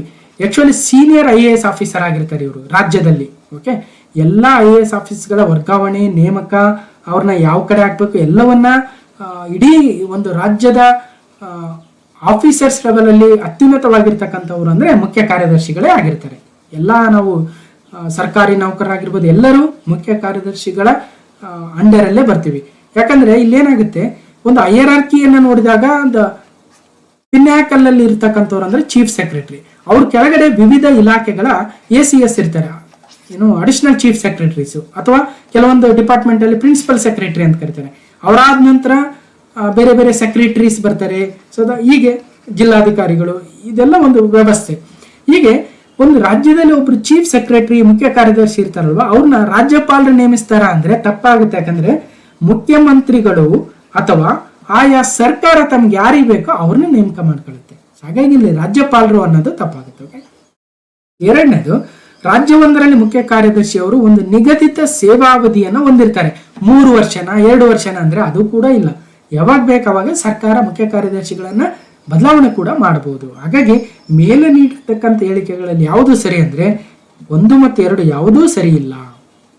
ಅರ್ಥ ಆಯ್ತು ಅನ್ಕೊಳ್ತೀನಿ. ಓಕೆ, ಸರಿ. ಈಗ ಯಾರ ಮುಖ್ಯ ಕಾರ್ಯದರ್ಶಿಗಳಿದ್ದಾರೆ ಕೇಳ್ತಾರೆ, ವಂದಿತಾ ಶರ್ಮಾರವರು. ಓಕೆ, ವಂದಿತಾ ಶರ್ಮಾನೋ ವಂದನಾ ಶರ್ಮಾ, ಒಂದ್ಸಲ ಕನ್ಫರ್ಮ್ ಮಾಡ್ಕೊಂಡ್ರೆ. ಆ ಕೆಳಗಿನ ಹೇಳಿಕೆಗಳನ್ನ ಪರಿಗಣಿಸಿರಿ. ಲೋಕಸಭೆಯ ಅಥವಾ ರಾಜ್ಯ ವಿಧಾನಸಭೆಯ ಚುನಾವಣೆಯಲ್ಲಿ ವಿಜಯಿ ಅಭ್ಯರ್ಥಿಯು ಜಯಗಳಿಸಿದ್ದಾರೆಂದು ಘೋಷಿಸಲ್ಪಡಲು ಆತ ಅಥವಾ ಆಕೆ ಕೊನೆಯ ಪಕ್ಷ ಒಟ್ಟು ಚಲಾವಣೆಯಾದ ಮತಗಳ 50% ಪಡೆಯಬೇಕು. ಅಂದ್ರೆ ಈಗ 1,00,000 ಮತ ಚಲಾವಣೆ ಆಗಿದೆ ಅಂದ್ರೆ ಗೆದ್ದಿರ್ತಕ್ಕಂಥ ಅಭ್ಯರ್ಥಿ 50,000 ವೋಟುಗಳನ್ನ ಪಡಿಲೇಬೇಕಾ ಅನ್ನೋದು ಇಲ್ಲಿ ಪ್ರಶ್ನೆ. ಹಂಗಿದೆಯಾ ನಮ್ಮಲ್ಲಿ? 1,00,000 ವೋಟ್ ಇದೆ, ಒಂದು 10 ಜನ ನಿಂತಿದ್ದಾರೆ, 10 ಜನ ಎಲೆಕ್ಷನ್ ನಿಂತಿದ್ದಾರೆ. 10 ಜನನು ಒಬ್ಬೊಬ್ರು 10,000, ಒಬ್ರು 10,000, ಮಿಕ್ಕಿರೋರೆಲ್ಲ 9,999, 9,999, 9,999, 9,999 ಈಗ ಎಲ್ಲರಿಗೂ ಇಷ್ಟೇ ಬಂದಿದ್ದಾವೆ. ಒಬ್ರಿಗೆ ಮಾತ್ರ 10,000 ಬಂದಿದೆ. ಈಗ ಯಾರು ವಿನ್ ಆದಂಗೆ ಸರ್? ಯಾರು ಎಲ್ಲಕ್ಕಿಂತ 1 ಓಟು ಜಾಸ್ತಿ ಇದ್ರೆ ಪರವಾಗಿಲ್ಲ, ಅಷ್ಟು ಅವರೇ ವಿನ್ ಅಂತ ನಾವು ಹೇಳ್ತೀವಿ. ಹಾಗಾಗಿ ಒಟ್ಟು ಚಲಾವಣೆಯಾದ 50% ಮತಗಳನ್ನ ಪಡೆಯಬೇಕು ಅಂದ್ರೆ ರಾಂಗ್ ಆಗುತ್ತೆ. ಆ ಥರ ಇಲ್ಲ ನಮ್ಮ ಸಿಸ್ಟಮ್. ಹಾಗಾಗಿ ಮೊದಲನೇ ಹೇಳಿಕೆ ತಪ್ಪಾಯಿತು. ಭಾರತದ ಸಂವಿಧಾನದಲ್ಲಿ ವಿಧಿಸಲ್ಪಟ್ಟಿರುವಂತೆ ಲೋಕಸಭೆಯಲ್ಲಿ ಸಭಾಧ್ಯಕ್ಷರ ಅಥವಾ ಸ್ಪೀಕರ್ ಅವರ ಹುದ್ದೆಯು ಬಹುಮತವುಳ್ಳ ಪಕ್ಷಕ್ಕೆ ಮತ್ತು ಉಪಸಭಾಧ್ಯಕ್ಷರ ಸ್ಥಾನವು ವಿರೋಧ ಪಕ್ಷಕ್ಕೆ ಹೋಗುತ್ತದೆ ಭಾರತದ ಸಂವಿಧಾನದಲ್ಲಿ ಹೇಳಿರೋ ಪ್ರಕಾರ ಅಂದ್ರೆ ಅದು ಕೂಡ ತಪ್ಪಾಗುತ್ತೆ. ಯಾಕಂದ್ರೆ ಭಾರತದ ಸಂವಿಧಾನದಲ್ಲಿ ಇವರೇ ಸ್ಪೀಕರ್ ಆಗಬೇಕು, ಇದೇ ಪಕ್ಷದವರೇ ಆಗ್ಬೇಕಂತ ಬರೆದಿಟ್ಟಿಲ್ಲ ಎಲ್ಲೂ. ಬದಲಾಗಿ ನಮ್ಮ ಕನ್ವೆನ್ಷನ್ ನಾವು ಅಳವಡಿಸ್ಕೊಂಡ್ರೆ ಅದು ಹೆಂಗಂದ್ರೆ ಸ್ಪೀಕರ್ ಹುದ್ದೆಗೆ ಒಬ್ಬರನ್ನ ನೇಮಕ ಮಾಡೋದಕ್ಕೆ ಎಲೆಕ್ಷನ್ ಮಾಡ್ತೀವಿ. ಎಲೆಕ್ಷನ್ ಮಾಡಿ ಒಂದಿಬ್ಬರು ನಿಲ್ತಾರೆ. ಈಗ ಸಪೋಸು ಒಂದ್ ಕಡೆ ಓಂ ಬಿರ್ಲಾ ಇದ್ದಾರೆ, ಓಕೆ, ಇನ್ನೊಂದ್ ಕಡೆ ಕಾಂಗ್ರೆಸ್ ಪಕ್ಷದಿಂದ ಯಾರೋ ಇದ್ದಾರೆ ಅನ್ಕೊಳ್ಳೋಣ, ಪರ್ಸನ್ ಎಕ್ಸ್ ಇದ್ದಾರೆ ಅನ್ಕೊಳ್ಳೋಣ, ಓಕೆ. ಈಗ ಬಿಜೆಪಿದು ಜನ ಜಾಸ್ತಿ ಇದ್ದಾರೆ ಸಂಸದರು, ಹಾಗಾಗಿ ಓಂ ಬಿರ್ಲಾರವರಿಗೆ ಹೆಚ್ಚಿನ ಓಟುಗಳು ಬೀಳ್ತವೆ. ಈ ಕಾಂಗ್ರೆಸ್ ಇಂದ ಅಥವಾ ಇನ್ನೊಂದಾದ ಪಕ್ಷದಿಂದ ನಿಂತಿರ್ತಕ್ಕಂಥವ್ರಿಗೆ ಓಟುಗಳು ಕಡಿಮೆ ಬೀಳ್ತವೆ, ಇನ್ನೊಂದು ಪಕ್ಷದಿಂದ ನಿಂತಿರ್ತಕ್ಕಂಥವ್ರು ಅವ್ರಿಗೂ ಓಟುಗಳು ಕಮ್ಮಿ ಬೀಳ್ತವೆ. ಹಾಗಾಗಿ ಇಲ್ಲಿ ಏನಾಗಿದೆ ಅಂದ್ರೆ ಯಾರು ಬಹುಮತ ಇರುತ್ತೋ ಅದೇ ಪಕ್ಷದವರೇ ಸ್ಪೀಕರ್ ಆಗ್ತಕ್ಕಂಥ ಒಂದು ರೂಢಿ ಬಂದಿದೆ ಹೊರತು, ಮತ್ತು ಉಪಸಭಾಧ್ಯಕ್ಷರನ್ನ ಯಾರಿಗೆ ಕೊಡ್ತಾರೆ ಅಂದ್ರೆ ಸಾಮಾನ್ಯವಾಗಿ ವಿರೋಧ ಪಕ್ಷದವರು ಯಾರಿರ್ತಾರೆ ಅವರನ್ನ ಒಬ್ಬರನ್ನ ಡೆಪ್ಯೂಟಿ ಸ್ಪೀಕರ್ ಆಗಿ ಮಾಡ್ತಾರೆ. ಅದು ಕನ್ವೆನ್ಷನ್, ರೂಲ್ ಇಲ್ಲ. ಹಾಗಾಗಿ 1 ಮತ್ತು 2 ಸರಿ ಅಲ್ಲ ಅಲ್ವಾ? ಅರ್ಥ ಮಾಡ್ಕೋಬೇಕು ಇವೆಲ್ಲ. ಸರಿ, ಕ್ವೆಶ್ಚನ್ ನಂಬರ್ 12. ಸರಕು ಮತ್ತು ಸೇವಾ ತೆರಿಗೆಯನ್ನ ಭಾರತದ ಯಾವ ಸಂಸ್ಥೆಯು ನಿರ್ಧರಿಸುತ್ತದೆ? Goods and services tax is determined by which body in India? ಇವತ್ತು GST ಅನ್ನ ಇವತ್ತು ಟಿವಿ ಪರ್ಚೇಸ್ ಮಾಡಿದ್ರೆ, ಫ್ರಿಡ್ಜ್ ಪರ್ಚೇಸ್ ಮಾಡಿದ್ರೆ, ಮೊಬೈಲ್ ಪರ್ಚೇಸ್ ಮಾಡಿದ್ರೆ, ಮೊಬೈಲ್ ರೀಚಾರ್ಜ್ ಮಾಡಿದ್ರೆ ಅಥವಾ ಇನ್ನೊಂದು ಮಾಡಿದ್ರೆ ಎಲ್ಲದಕ್ಕೂ GST ಹಾಕ್ತಾರಲ್ವಾ? ಈ GST ಅನ್ನ ಯಾವುದಕ್ಕೆ ಎಷ್ಟು ಅಂತ ನಿರ್ಧಾರ ಮಾಡ್ತಕ್ಕಂಥ ಸಂಸ್ಥೆ ಯಾವುದು? RBI, NITI Aayog, GST council, GST network ಅಂದ್ರೆ GST ಮಂಡಳಿ ಅಥವಾ GST ಕೌನ್ಸಿಲ್. ಭಾರತ ಸಂವಿಧಾನದ ಎಷ್ಟನೇ ತಿದ್ದುಪಡಿ ಮೂಲಕ ಭಾರತದಲ್ಲಿ GST ಅನ್ನು ತಂದಿದೀವಿ ಅಂತ ಕೇಳ್ತಾರೆ? 101ನೇ ತಿದ್ದುಪಡಿ. ಎಷ್ಟನೇ ಸಂವಿಧಾನದ ಮಸೂದೆ ಅಥವಾ ಬಿಲ್ ಅಂತ ಕೇಳಿದರೆ 122. 122ನೇ ಬಿಲ್ಲು 101ನೇ ತಿದ್ದುಪಡಿ, ವರ್ಷ 2016. ಯಾವ ಆರ್ಟಿಕಲ್ಲು, ಯಾವ ಒಂದು ಇದು ಅಂತ ಕೇಳ್ತಾರೆ? ಸರಕು ಮತ್ತು ಸೇವಾ ತೆರಿಗೆ. ಓಕೆ, ಅರ್ಥ ಆಯ್ತು ಅನ್ಕೊಳ್ತೀನಿ. 279A ಅಂತಕ್ಕಂಥ ಹೊಸ ವಿಧಿಯನ್ನ ಸೇರಿಸುವ ಮೂಲಕ GST ಕೌನ್ಸಿಲ್ ಅನ್ನ ಸ್ಥಾಪನೆ ಮಾಡಿದ್ದಾರೆ. ಅದರ ಅಧ್ಯಕ್ಷರಾಗಿ ಯಾರು ಹಣಕಾಸು ಸಚಿವರು ಇರ್ತಾರೋ ಅವರೇ ಇರ್ತಾರೆ. ಇವತ್ತು ನಿರ್ಮಲಾ ಸೀತಾರಾಮನ್ ಅವರು ಹಣಕಾಸು ಸಚಿವರು ಇದ್ದಾರೆ, ಅವರು GST ಮಂಡಳಿಯ ಅಧ್ಯಕ್ಷರಾಗಿರ್ತಾರೆ. ಬೇರೆ ಬೇರೆ ರಾಜ್ಯಗಳ ಮುಖ್ಯಮಂತ್ರಿಗಳು ಅಥವಾ ಅವರ ಪ್ರತಿನಿಧಿಗಳು ಇದರ ಒಂದು ಸದಸ್ಯರಾಗಿರ್ತಾರೆ. ಇವತ್ತು ಸಿದ್ದರಾಮಯ್ಯನವರು GST ಮಂಡಳಿ ಸದಸ್ಯರು, ಆದ್ರೆ ಅವರ ಬದಲಾಗಿ ಅವರನ್ನ ಯಾರು ಕೃಷ್ಣ ಬೈರೇಗೌಡರನ್ನ ರೆಪ್ರೆಸೆಂಟೇಟಿವ್ ಆಗಿ ಕಳಿಸಿದ್ದಾರೆ ಕೇಂದ್ರಕ್ಕೆ ಈ GST ಮೀಟಿಂಗ್ ಅಟೆಂಡ್ ಮಾಡೋದಕ್ಕೆ ಅಲ್ವಾ? ಇವೆಲ್ಲವುಗಳನ್ನ ನಾವು ತಿಳ್ಕೋಬೇಕು. ಓಕೆ, ಹಾಗಾದ್ರೆ ಸರಕು ಮತ್ತು ಸೇವಾ ತೆರಿಗೆಯನ್ನು ಭಾರತದ ಯಾವ ಸಂಸ್ಥೆಯು ನಿರ್ಧರಿಸುತ್ತದೆ ಅಂದ್ರೆ GST ಕೌನ್ಸಿಲ್. ಅರ್ಥ ಆಯ್ತಲ್ವ? ಓಕೆ, ಸರಿ. ಹಾಗಾದ್ರೆ 101ನೇ ತಿದ್ದುಪಡಿ GST ಕೌನ್ಸಿಲ್, 122ನೇ ಮಸೂದೆ ಬಿಲ್ GST ಕೌನ್ಸಿಲ್, 279A ಹಣಕಾಸು ಸಚಿವ ನಿರ್ಮಲಾ ಸೀತಾರಾಮನ್. ಜೊತೆಗೆ ಇಲ್ಲಿ central GST, state GST, integrated GST ಅಂತಕ್ಕಂಥ 3 ವಿಧದ GSTಗಳನ್ನ ನೋಡ್ತೀವಿ. ಜೊತೆಗೆ 5 ವಿಧದ ಸ್ಲ್ಯಾಬ್ ಅನ್ನ ನೋಡ್ತೀವಿ. 0% slab, 5% slab, 12% slab, 18% slab, 28% slab. ಇವೆಲ್ಲವನ್ನ ಬೇರೆ ಬೇರೆ ಕಡೆ ನಾನು ಎಕ್ಸ್ಪ್ಲೇನ್ ಮಾಡಿದ್ದೀನಿ. ಮತ್ತು ಇದನ್ನೇ ಬಹಳ ಇದೇ ಒಂದು 10 ನಿಮಿಷ ಆಗ್ಬಿಡುತ್ತೆ, ಇಷ್ಟು ಸಾಕು. ಓಕೆ, ನನ್ನ ಫಾಲೋ ಮಾಡ್ತಕ್ಕಂಥವ್ರಿಗೆ ಗೊತ್ತಿರ್ತೀವಲ್ಲ ಏನು ಅಂತ, ಆಲ್ರೆಡಿ ಬಹಳ ವಿಡಿಯೋಗಳಲ್ಲಿ ಹೇಳಿರ್ತೀನಿ. ಓಕೆ, ಯಾವ ದೇಶದಿಂದ ಭಾರತದ ರಾಷ್ಟ್ರಪತಿಗಳ ದೋಷಾರೋಪಣಾ ವಿಧಾನವನ್ನ ಅಳವಡಿಸಿಕೊಂಡಿದ್ದೇವೆ? From which country the method of impeachment of the president of India adopted from? ಇದುವರೆಗೂ ನಮ್ಮ ರಾಷ್ಟ್ರಪತಿಗಳನ್ನ ನಾವು ಇಂಪೀಚ್ಮೆಂಟ್ ದೋಷಾರೋಪಣಾ ವಿಧಾನದಿಂದ ಯಾವತ್ತೂ ಬಳಸೋದೂ ಇಲ್ಲ ಅನ್ಸುತ್ತೆ. ಯಾಕಂದ್ರೆ ರಾಷ್ಟ್ರಪತಿಗಳು ಅಂತಕ್ಕಂಥ ಹುದ್ದೆ ಬಹಳಷ್ಟು ಬೆಲೆ ಕೊಡ್ತಕ್ಕಂಥ, ಬಹಳಷ್ಟು ಒಂದು ಅತ್ಯುನ್ನತವಾಗಿರ್ತಕ್ಕಂಥ ಹುದ್ದೆ ನಮ್ಮ ದೇಶದಲ್ಲಿ ಅಲ್ವಾ? ನಾವು ಪ್ರಧಾನಮಂತ್ರಿಗಳನ್ನೇ ಟೀಕೆ ಮಾಡ್ಬೋದು, ಮುಖ್ಯಮಂತ್ರಿಗಳನ್ನ ಟೀಕೆ ಮಾಡ್ಬೋದು, ಆದರೆ ರಾಷ್ಟ್ರಪತಿಗಳು ಅಂದಾಗ ನಮ್ಮ ದೇಶದಲ್ಲಿ ಅದಕ್ಕೆ ಇರತಕ್ಕಂಥ ಗೌರವವೇ ಬೇರೆ ಇದೆ ಅಲ್ವಾ. ರಾಜಕೀಯವಾಗಿ ಸಾಕಷ್ಟು ಪಕ್ಷಗಳು ಆಡಳಿತದಲ್ಲಿರ್ತಕ್ಕಂಥ ಪ್ರಧಾನಿಗಳನ್ನ ಟೀಕೆ ಮಾಡೋದು ಸಹಜ, ಆದರೆ ರಾಷ್ಟ್ರಪತಿಗಳು ಅಂತಕ್ಕಂಥದ್ದು ಅತ್ಯುನ್ನತವಾಗಿರ್ತಕ್ಕಂಥ ಒಂದು ಮೋಸ್ಟ್ ರೆಸ್ಪೆಕ್ಟಬಲ್ ಜಾಬ್ ಆಗಿದೆ ನಮ್ಮ ದೇಶದಲ್ಲಿ ಅಲ್ವಾ. ಅತ್ಯುನ್ನತ ನಾಗರಿಕ ಹುದ್ದೆಯೂ ಕೂಡ. ಅಂತಹ ಹುದ್ದೆಯನ್ನ ನಾವು ಯಾವತ್ತೂ ಇದುವರೆಗೂ ದೋಷಾರೋಪಣ ವಿಧಾನವನ್ನು ಇನ್ನು ಅನುಸರಿಸಿಯೇ ಇಲ್ಲ. ಆದರೂ ಕೂಡ ಅದನ್ನ ಪರಿಸ್ಥಿತಿ ಬಂದಾಗ ಯಾವ ರೀತಿಯಾಗಿ ನಾವು ರಾಷ್ಟ್ರಪತಿಗಳನ್ನ ಕೆಳಗಿಳಿಸಬಹುದು ಅನ್ನೋ ಒಂದು ಕಾಯ್ದೆಯನ್ನ ನಮ್ಮ ಸಂವಿಧಾನದಲ್ಲಿ ಬರೆದಿದ್ದಾರೆ. ಅದನ್ನೇ ರಾಷ್ಟ್ರಪತಿಗಳ ದೋಷಾರೋಪಣಾ ವಿಧಾನ ಅಂತ ಕರಿತೀವಿ. ಇದನ್ನ ಯಾವ ಒಂದು ದೇಶದಿಂದ ಅಳವಡಿಸಿಕೊಂಡಿದ್ದೇವೆ ಅಂತಕ್ಕಂಥದ್ದೇ ಪ್ರಶ್ನೆ ಆಗುತ್ತೆ. UK, USA, USSR, ಫ್ರಾನ್ಸ್ ಅಂದ್ರೆ ಅಮೆರಿಕಾದಿಂದ ನಾವು ದೇಶದ ರಾಷ್ಟ್ರಪತಿಗಳ ದೋಷಾರೋಪಣಾ ವಿಧಾನವನ್ನು ಅಥವಾ impeachment of president of India ಅಮೆರಿಕಾದಿಂದ, ಸಂವಿಧಾನದ 61ನೇ ವಿಧಿಯು ರಾಷ್ಟ್ರಪತಿಗಳ ದೋಷಾರೋಪಣೆಯ ಕಾರ್ಯವಿಧಾನವನ್ನ ಎಕ್ಸ್ಪ್ಲೇನ್ ಮಾಡುತ್ತೆ. ಇದನ್ನ ಅಮೆರಿಕದಿಂದ ಅಳವಡಿಸಿಕೊಂಡಿದ್ದೀವಿ. ಅದರ ಕಾನೂನು ಯಾವ ರೀತಿಯಾಗಿ ಅಂದ್ರೆ ಒಂದು ರಾಜ್ಯಸಭೆ ಅಥವಾ ಲೋಕಸಭೆಯಲ್ಲಿ ಸ್ಟಾರ್ಟ್ ಆಗ್ಬೋದು ಆ ಒಂದು ಪ್ರೋಸೆಸ್ ಇಂಪೀಚ್ಮೆಂಟ್. ಅದಾದ ನಂತರ 2/3 ಸ್ಪೆಷಲ್ ಮೆಜಾರಿಟಿ ಅವೆಲ್ಲ ಇರುತ್ತೆ. ಅಷ್ಟು ಡೀಪ್ ಆಗಿ ಏನ್ ಬೇಡ. ಒಟ್ಟಾರೆಯಾಗಿ 61ನೇ ವಿಧಿ ಅಮೆರಿಕದಿಂದ ಅಳವಡಿಸ್ಕೊಂಡಿದ್ದೀವಿ. ಇಂಪೀಚ್ಮೆಂಟ್ ಅಥವಾ ದೋಷಾರೋಪಣೆ ಅನ್ನೋದನ್ನ ನೆನ್ಪಿಡ್ಬೇಕು. ಓಕೆ, ಇಷ್ಟು ಸಾಕು. ನೆಕ್ಸ್ಟ್ ಹೋಗೋಣ. ಕೆಳಗಿನವರುಗಳಲ್ಲಿ ಯಾರು ಯಾವುದೇ ಸದನದ ಸದಸ್ಯರಾಗಿಲ್ಲದೆ ಸಂಸತ್ತಿನ 2 ಸದನಗಳ ಸಭೆಗಳಲ್ಲಿ ಭಾಗವಹಿಸಬಹುದು ಅಂದ್ರೆ ನಾವು ಮೊದಲೇ ಮಾತಾಡ್ತಾ ಇದ್ವಿ. ಸೊ ಭಾರತದ ಅಟಾರ್ನಿ ಜನರಲ್ ಆಫ್ ಇಂಡಿಯಾ ಅಲ್ವಾ, ಅವರು ಮಾತ್ರ ಸದನದ ಸದಸ್ಯರಾಗಿಲ್ಲದೆಯೂ ಸಂಸತ್ತಿನ 2 ಸದನಗಳ ಸಭೆಗಳಲ್ಲಿ ಭಾಗವಹಿಸಬಹುದು, ಆ ಒಂದು ಸಮಿತಿಗಳ ಸದಸ್ಯರಾಗಬಹುದು, ಅಲ್ಲಿ ಮಾತನಾಡಬಹುದು. ಆದ್ರೆ ಮತ ಚಲಾಯಿಸುವ ಹಕ್ಕು ಮಾತ್ರ ಅಟಾರ್ನಿ ಜನರಲ್ ಅವರಿಗೆ ಇಲ್ಲ. ಅಟಾರ್ನಿ ಜನರಲ್ ಹುದ್ದೆಯು ಭಾರತದ 76ನೇ ಒಂದು ವಿಧಿಯ ಮೂಲಕ ರಾಷ್ಟ್ರಪತಿಗಳಿಂದ ನೇಮಕವಾಗುತ್ತಾರೆ. ಓಕೆ, ಮೊದಲನೇ attorney general of India MC Setalvad ಅವರಾದ್ರೆ 16ನೇರವರು R ವೆಂಕಟರಮಣಿಯವರು. ಓಕೆ, 1948-49ರಲ್ಲಿ ರಚಿಸಲಾದ JVP ಸಮಿತಿಯು ಈ ಕೆಳಗಿನವುಗಳಲ್ಲಿ ಯಾವುದಕ್ಕೆ ಸಂಬಂಧಿಸಿದೆ? ಭಾರತದ ಕೈಗಾರಿಕಾಕರಣ, ಭಾಷಾ ಆಧಾರದ ಮೇಲೆ ಹೊಸ ರಾಜ್ಯಗಳ ರಚನೆ, ಭಾರತದ ರಾಷ್ಟ್ರೀಯ ಭಾಷೆ, SC ಮತ್ತು ST ಮೀಸಲಾತಿ. ಅಂದ್ರೆ ಭಾಷಾ ಆಧಾರದ ಮೇಲೆ ಹೊಸ ರಾಜ್ಯಗಳ ರಚನೆ, ಲಿಂಗ್ವಿಸ್ಟಿಕ್ ಬೇಸಿಸ್ ಮೇಲೆ ರಾಜ್ಯಗಳ ರಚನೆ ಆಗಬೇಕು. ನಮ್ಮ ಕರ್ನಾಟಕದ ಸಾಕಷ್ಟು ಜಿಲ್ಲೆಗಳು ಬೇರೆ ಬೇರೆ ರಾಜ್ಯಗಳಿಗೆ ಹೋಗ್ಬಿಟ್ಟಿದ್ವು ಅಲ್ವಾ. ಮುಂಬೈ ಕರ್ನಾಟಕದ ಕೆಲವೊಂದು ಜಿಲ್ಲೆಗಳು ಮಹಾರಾಷ್ಟ್ರ ರಾಜ್ಯಕ್ಕೆ, ಮೈಸೂರು ಕರ್ನಾಟಕದ ಕೆಲವೊಂದು ಜಿಲ್ಲೆಗಳು ಮದ್ರಾಸ್ ಪ್ರಾಂತ್ಯಕ್ಕೆ ಹೋಗಿದ್ವು.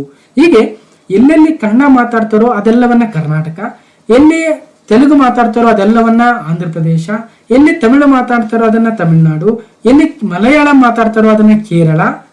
ಹೀಗೆ ಭಾಷಾ ಆಧಾರದ ಮೇಲೆ ರಾಜ್ಯಗಳ ರಚನೆಗೆ ಸಂಬಂಧಿಸಿದಂತೆ JVP ಸಮಿತಿಯನ್ನ 1948-49ನೇ ಸಾಲಿನಲ್ಲಿ ರಚಿಸಲಾಗಿತ್ತು. ಮೊದಲು ಅವ್ರಿಗಿಂತಲೂ ಮೊದಲು 1948ರಲ್ಲಿ SK ದರ್ ಅನ್ನೋರ ಹೆಸರಲ್ಲಿ ಅವರ ಅಧ್ಯಕ್ಷತೆಯಲ್ಲಿ ಭಾಷಾ ಪ್ರಾಂತಗಳ ಆಯೋಗವನ್ನ ನೇಮಿಸ್ತಾರೆ. Linguistic provinces commission. ಅಂದ್ರೆ ನೋಡ್ರಿ SK ದರ್ ಅವರೇ, ನೀವು ನಮ್ಮ ದೇಶದಲ್ಲಿ ಭಾಷೆಗಳ ಆಧಾರದ ಮೇಲೆ ನಾವು ರಾಜ್ಯಗಳನ್ನ ಮರುವಿಂಗಡಣೆಯನ್ನ ಮಾಡೋದಕ್ಕೆ ಅಧ್ಯಯನವನ್ನ ಮಾಡಿ ನಿಮ್ಮ ವರದಿಯನ್ನ ಸಲ್ಲಿಸಿ ಅಂತ ಹೇಳಿದ್ರು. ಆದ್ರೆ SK ದರ್ ಅವರು ಇಲ್ಲ, ಭಾಷೆಗಳ ಆಧಾರದ ಮೇಲೆ ಲಿಂಗ್ವಿಸ್ಟಿಕ್ ಬೇಸಿಸ್ ಮೇಲೆ ನಾವು ರಾಜ್ಯಗಳನ್ನ ಮರುವಿಂಗಡಣೆ ಮಾಡಬಾರ್ದು ಅಂತ ರೆಕಮೆಂಡೇಶನ್ ಕೊಡ್ತಾರೆ.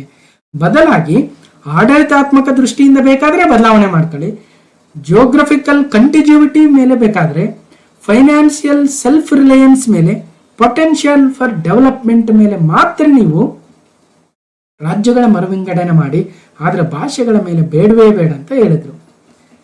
ಆವಾಗ ಬಹಳಷ್ಟು ರಾಜ್ಯಗಳ ಬೇಡಿಕೆ ಇತ್ತಲ್ವ, ಅದಕ್ಕೆ ನಿರಾಶೆ ಆಯಿತು. ಅದಾದ್ಮೇಲೆ ಮತ್ತೆ 1948ರಲ್ಲಿ ಜವಾಹರ್ಲಾಲ್ ನೆಹರು, ವಲ್ಲಭಭಾಯಿ ಪಟೇಲ್, ಪಟ್ಟಾಭಿ ಸೀತಾರಾಮಯ್ಯ ಅವರನ್ನು ಒಳಗೊಂಡಿರ್ತಕ್ಕಂಥ ಮತ್ತೊಂದು ಭಾಷಾವಾರು ಪ್ರಾಂತ್ಯಗಳ ಸಮಿತಿಯನ್ನ ನೇಮಕ ಮಾಡಲಾಗುತ್ತೆ. ಅದನ್ನ ಶಾರ್ಟ್ ಆಗಿ ನಾವು JVP ಕಮಿಟಿ, ಜವಾಹರ್ಲಾಲ್ ನೆಹರು, ವಲ್ಲಭಭಾಯಿ ಪಟೇಲ್, ಪಟ್ಟಾಭಿ ಸೀತಾರಾಮಯ್ಯ ಹಾಗಾಗಿ JVP ಕಮಿಟಿ ಅಂತ ಹೇಳ್ತೀವಿ. ಅವರು ಕೂಡ ಭಾಷೆ ಆಧಾರದ ಮೇಲೆ ರಾಜ್ಯಗಳನ್ನ ಮರುವಿಂಗಡಣೆ ಮಾಡಬಾರ್ದು ಅಂತಾನೆ ಕೊಟ್ಬಿಡ್ತಾರೆ. ಸೊ ಒಂದು ಕಡೆ ಆಂಧ್ರದಲ್ಲಿ ಬಹಳಷ್ಟು ಹೋರಾಟಗಳಾಗ್ತಾ ಇತ್ತು. ಪೊಟ್ಟಿ ಶ್ರೀರಾಮುಲು ಅಂತಕ್ಕಂಥವ್ರು ನೇತೃತ್ವವನ್ನು ವಹಿಸಿದ್ರು. 56 ದಿನಗಳ ಉಪವಾಸ ಸತ್ಯಾಗ್ರಹವನ್ನು ಮಾಡಿ ಕೊನೆಗೆ ಅವರು ತೀರ್ಕೊಂಡ್ಬಿಡ್ತಾರೆ.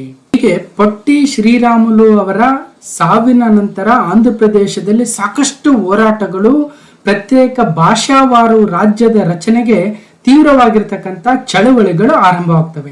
ಆಗ ಕೊನೆಗೆ 1953ರಲ್ಲಿ ಭಾಷಾ ವಿಂಗಡಣೆ ಮೇರೆಗೆ ಅಥವಾ ಆ ಒಂದು ಆಧಾರದಲ್ಲಿ ಮೊಟ್ಟ ಮೊದಲ ರಾಜ್ಯ ಫಾರ್ಮ್ ಆಗುತ್ತೆ.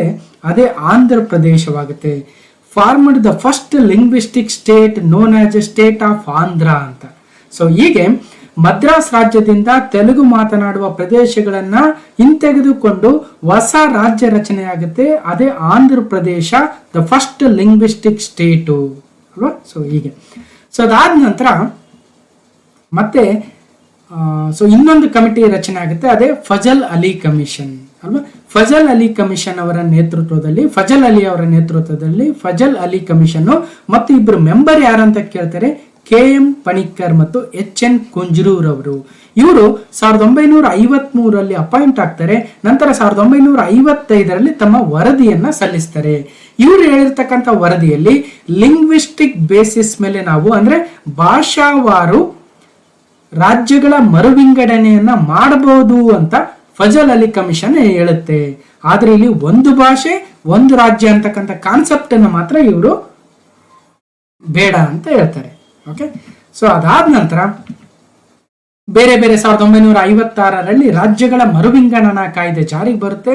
ಆ ಮೂಲಕ ಈವನ್ ಕರ್ನಾಟಕವೂ ಕೂಡ ಕನ್ನಡ ಮಾತನಾಡ್ತಕ್ಕಂಥ ಹಲವಾರು ಪ್ರದೇಶಗಳನ್ನು ಒಗ್ಗೂಡಿಸಿ ಕರ್ನಾಟಕ ಅಥವಾ ಮೈಸೂರು ರಾಜ್ಯ ಅಂತಕ್ಕಂಥ ರಾಜ್ಯ ಮರುವಿಂಗಡಣೆ ಆಗುತ್ತೆ ಅಂತಕ್ಕಂಥದ್ದು.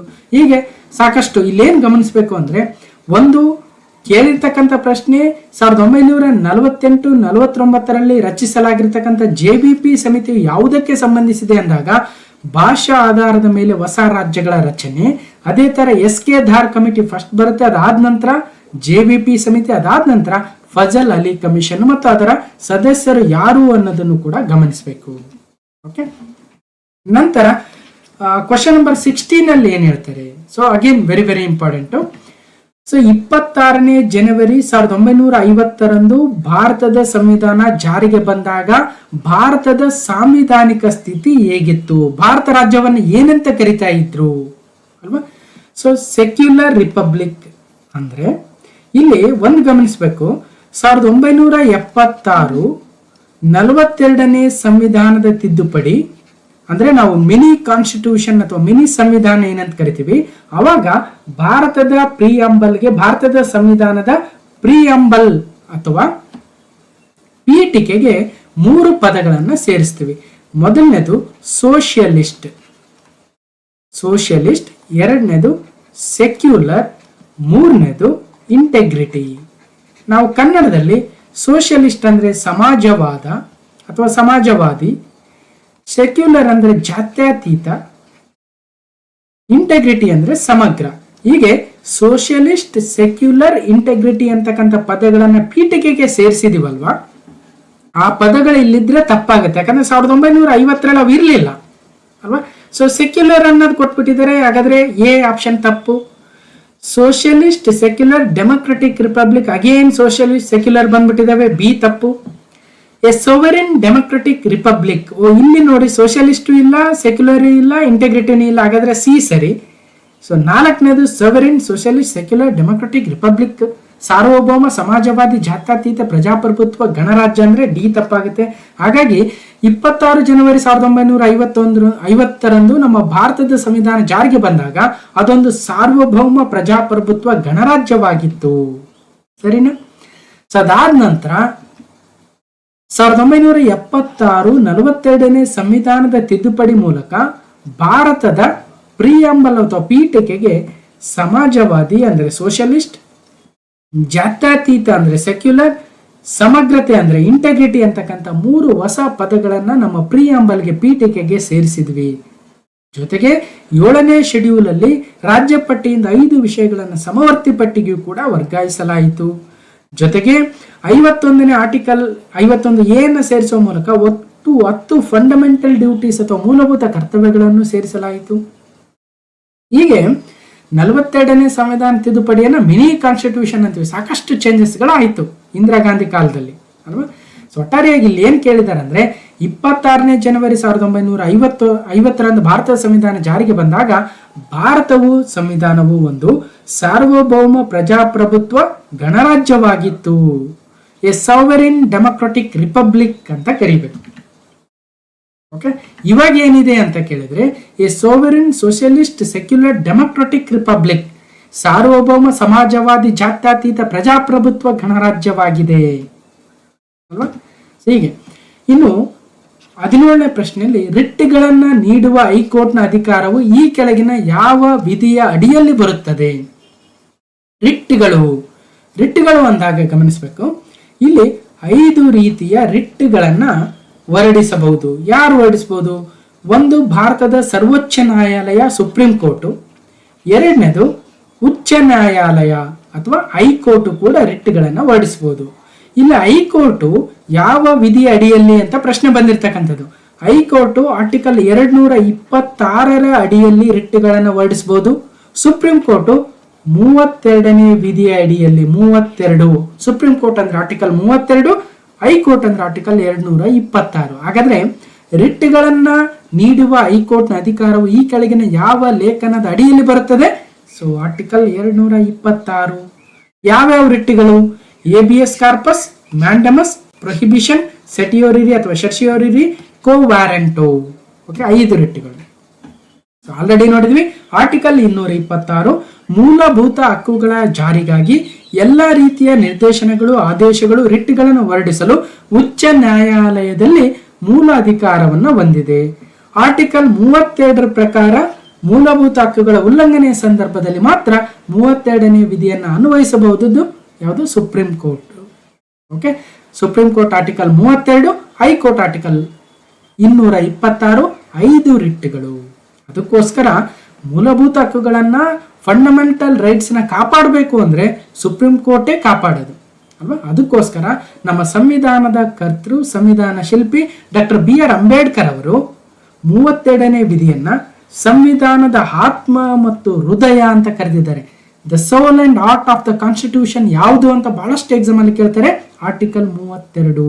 ಓಕೆ, ಈ ಆರ್ಟಿಕಲ್ 32ರ ಮೂಲಕ ಅಥವಾ ಆರ್ಟಿಕಲ್ 226ರ ಮೂಲಕ ಹೈಕೋರ್ಟು 5 ರೀತಿಯ ರಿಟ್ಗಳನ್ನ ಹೊರಡಿಸಬಹುದು.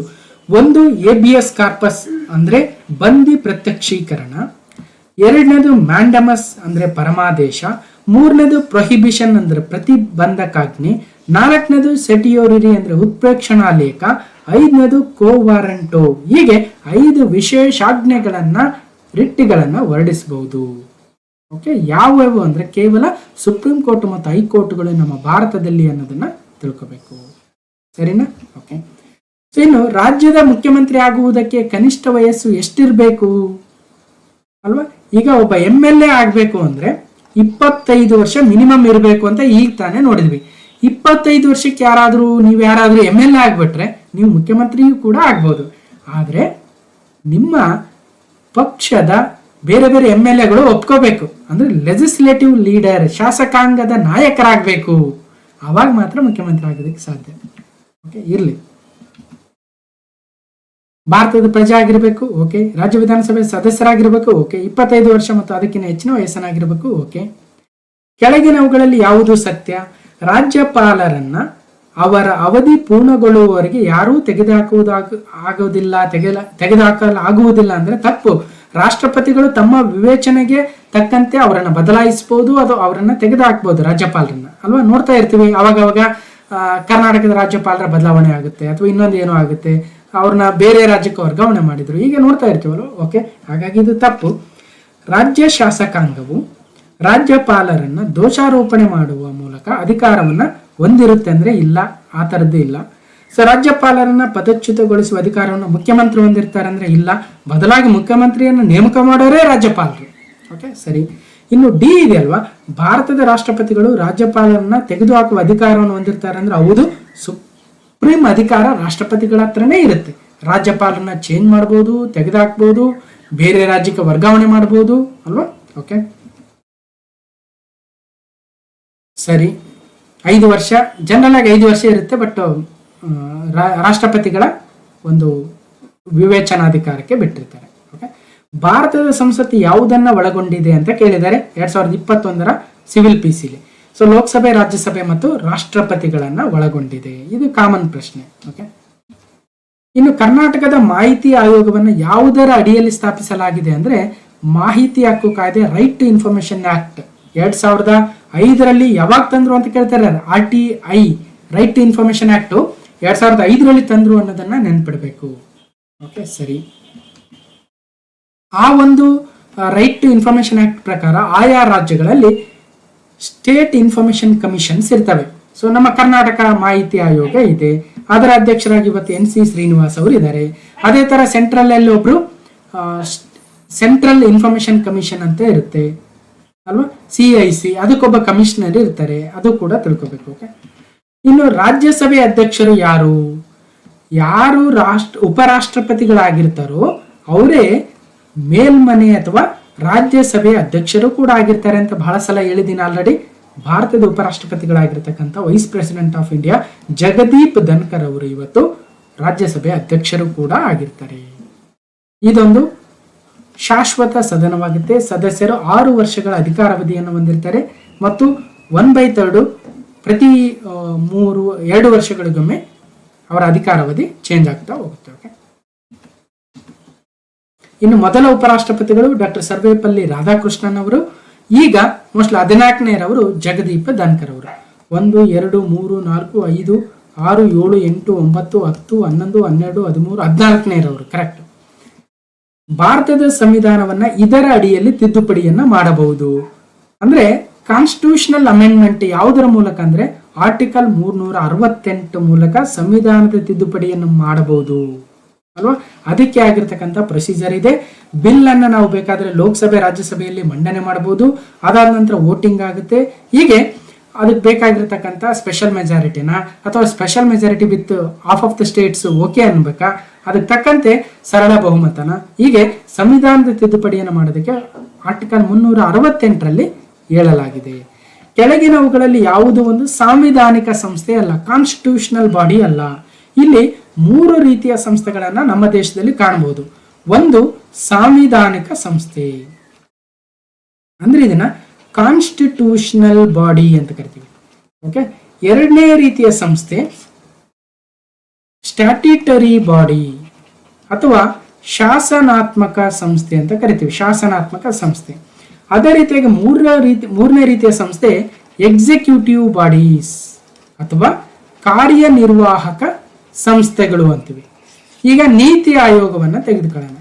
ನೀತಿ ಆಯೋಗವು ಸಂವಿಧಾನದ ಯಾವುದೇ ವಿಧಿಯಲ್ಲಿ ಮೆನ್ಷನ್ ಆಗಿಲ್ಲ ಅಥವಾ ನಮ್ಮ ಸಂಸತ್ತಿನ ಯಾವುದೋ ಒಂದು ಕಾಯ್ದೆ ಮೂಲಕ ಸ್ಥಾಪನೆ ಆಗಿರ್ತಕ್ಕಂಥ ಸಂಸ್ಥೆಯೂ ಕೂಡ ಅಲ್ಲ.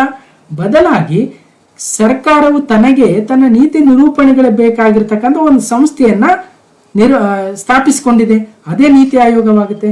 ಹಾಗಾಗಿ ಇದೊಂದು ಕಾರ್ಯನಿರ್ವಾಹಕ ಸಂಸ್ಥೆ, ಬದಲಾಗಿ ಶಾಸನಾತ್ಮಕ ಸಂಸ್ಥೆಯೂ ಅಲ್ಲ, ಸಂವಿಧಾನಾತ್ಮಕ ಸಂಸ್ಥೆಯೂ ಅಲ್ಲ. ಅದೇ ರೀತಿಯಾಗಿ ಸ್ಟೇಟ್ ಹ್ಯೂಮನ್ ರೈಟ್ಸ್ ಕಮಿಷನ್ ಅಥವಾ national human rights commission NHRC, ರಾಷ್ಟ್ರೀಯ ಮಾನವ ಹಕ್ಕುಗಳ ಆಯೋಗವು ಮಾನವ ಹಕ್ಕುಗಳ ಕಾಯ್ದೆ ಮೂಲಕ ಸ್ಥಾಪಿತವಾಗಿರ್ತಕ್ಕಂಥ ಒಂದು ಶಾಸನಾತ್ಮಕ ಸಂಸ್ಥೆ, ಒಂದು ಸ್ಟ್ಯಾಟ್ಯೂಟರಿ ಬಾಡಿ ಆಗುತ್ತೆ. ಅದು ಸಂವಿಧಾನಾತ್ಮಕ ಬಾಡಿ ಅಲ್ಲ. ಆದರೆ ಸಂವಿಧಾನದ ಯಾವುದಾದರೂ ಒಂದು ವಿಧಿಯಲ್ಲಿ ಇಂತಹ ಒಂದು ಸಂಸ್ಥೆಯನ್ನ ಸ್ಥಾಪನೆ ಮಾಡಬೇಕು, ಅದಕ್ಕೊಬ್ಬ ಅಧ್ಯಕ್ಷರಿರಬೇಕು, ಅವರ ಅಧಿಕಾರಾವಧಿ ಏನು, ಅವರ ಏನು ಫಂಕ್ಷನ್ಸ್ ಏನು, ಕೆಲಸಗಳು ಕಾರ್ಯಗಳೇನು ಅಂತ ಸಂವಿಧಾನದ ಯಾವುದಾದರೂ ಒಂದು ವಿಧಿಯಲ್ಲಿ ಮೆನ್ಷನ್ ಆಗಿದ್ರೆ ಅದನ್ನು ಸಾಂವಿಧಾನಿಕ ಸಂಸ್ಥೆ ಅಂತೀವಿ. ಅದು ಅತ್ಯುನ್ನತವಾಗಿರ್ತಕ್ಕಂಥ ಸಂಸ್ಥೆ ಆಗುತ್ತೆ. ಓಕೆ, ಅಂತಹ ಸಂಸ್ಥೆಗಳಲ್ಲಿ ಭಾರತ ಚುನಾವಣಾ ಆಯೋಗ ಇದೆ, ಕೇಂದ್ರದ ಸಾರ್ವಜನಿಕ ಆಯೋಗ ಅಥವಾ ಕೇಂದ್ರ ಲೋಕಸೇವಾ ಆಯೋಗ ಅಂತ ಏನ್ ಕರಿತೀವಿ, union public service commission UPSC ಇದೆ.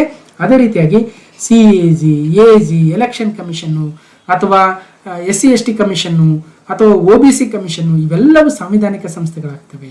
ಆದರೆ ಕರ್ನಾಟಕ ಲೋಕಾಯುಕ್ತ ಒಂದು ಶಾಸನಾತ್ಮಕ ಸಂಸ್ಥೆ.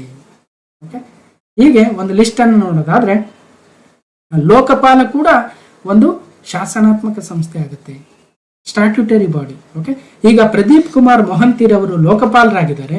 ನಮ್ಮ Lokayukta honourable justice BS Patil ಅವರು ಇದ್ದಾರೆ. ಇನ್ನು ಲೋಕಾಯುಕ್ತ ಸಂಸ್ಥೆಯನ್ನು ಪರಿಚಯಿಸಿದ ಮೊದಲ ರಾಜ್ಯ ಯಾವುದು ಅಂತ ಕೇಳ್ತಾರೆ, ಮಹಾರಾಷ್ಟ್ರ. ಮತ್ತು ಇಡೀ ದೇಶದಲ್ಲಿ ಅತ್ಯಂತ ಶಕ್ತಿಶಾಲಿ ಲೋಕಾಯುಕ್ತ ಅಂದ್ರೆ ಕರ್ನಾಟಕ ಲೋಕಾಯುಕ್ತ ಆಗುತ್ತೆ. ಓಕೆ, ಸರಿ.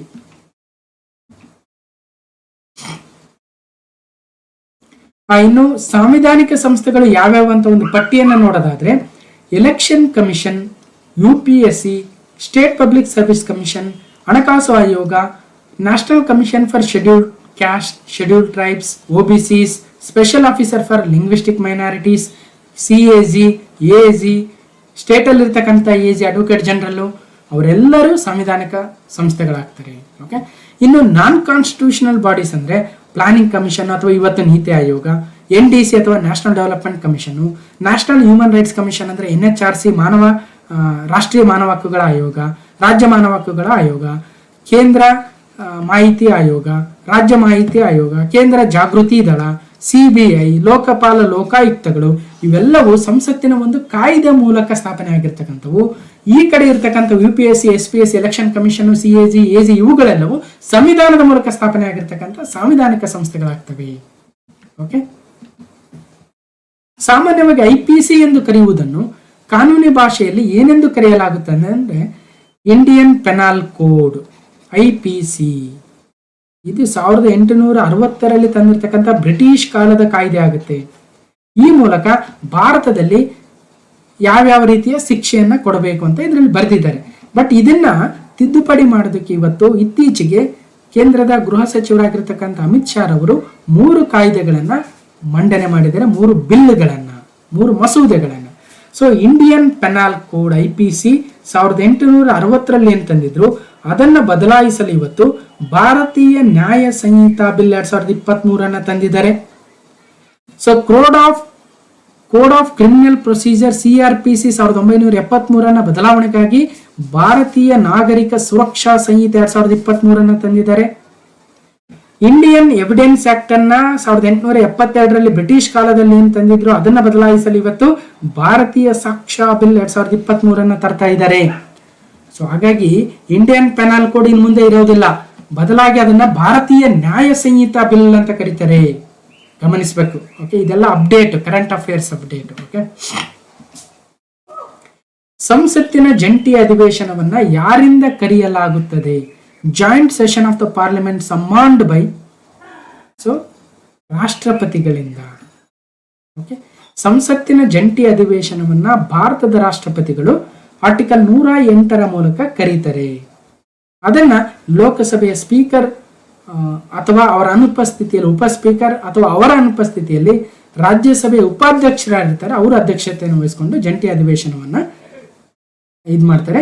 ಯಾವ್ಯಾವ ಸಂದರ್ಭದಲ್ಲಿ ಕರೀತಾರೆ ಅನ್ನೋದು ಕೂಡ ವಿಶೇಷ, ಒಂದ್ಸಲ ನೋಟ್ ಮಾಡ್ಕೊಳ್ಳಿ. ಓಕೆ, ಇನ್ನು ಕಸ್ಟಡಿಯಲ್ ಟಾರ್ಚರ್, ಕಸ್ಟಡಿಯಲ್ಲಿನ ಚಿತ್ರಹಿಂಸೆಯು ಏನಾಗುತ್ತದೆ?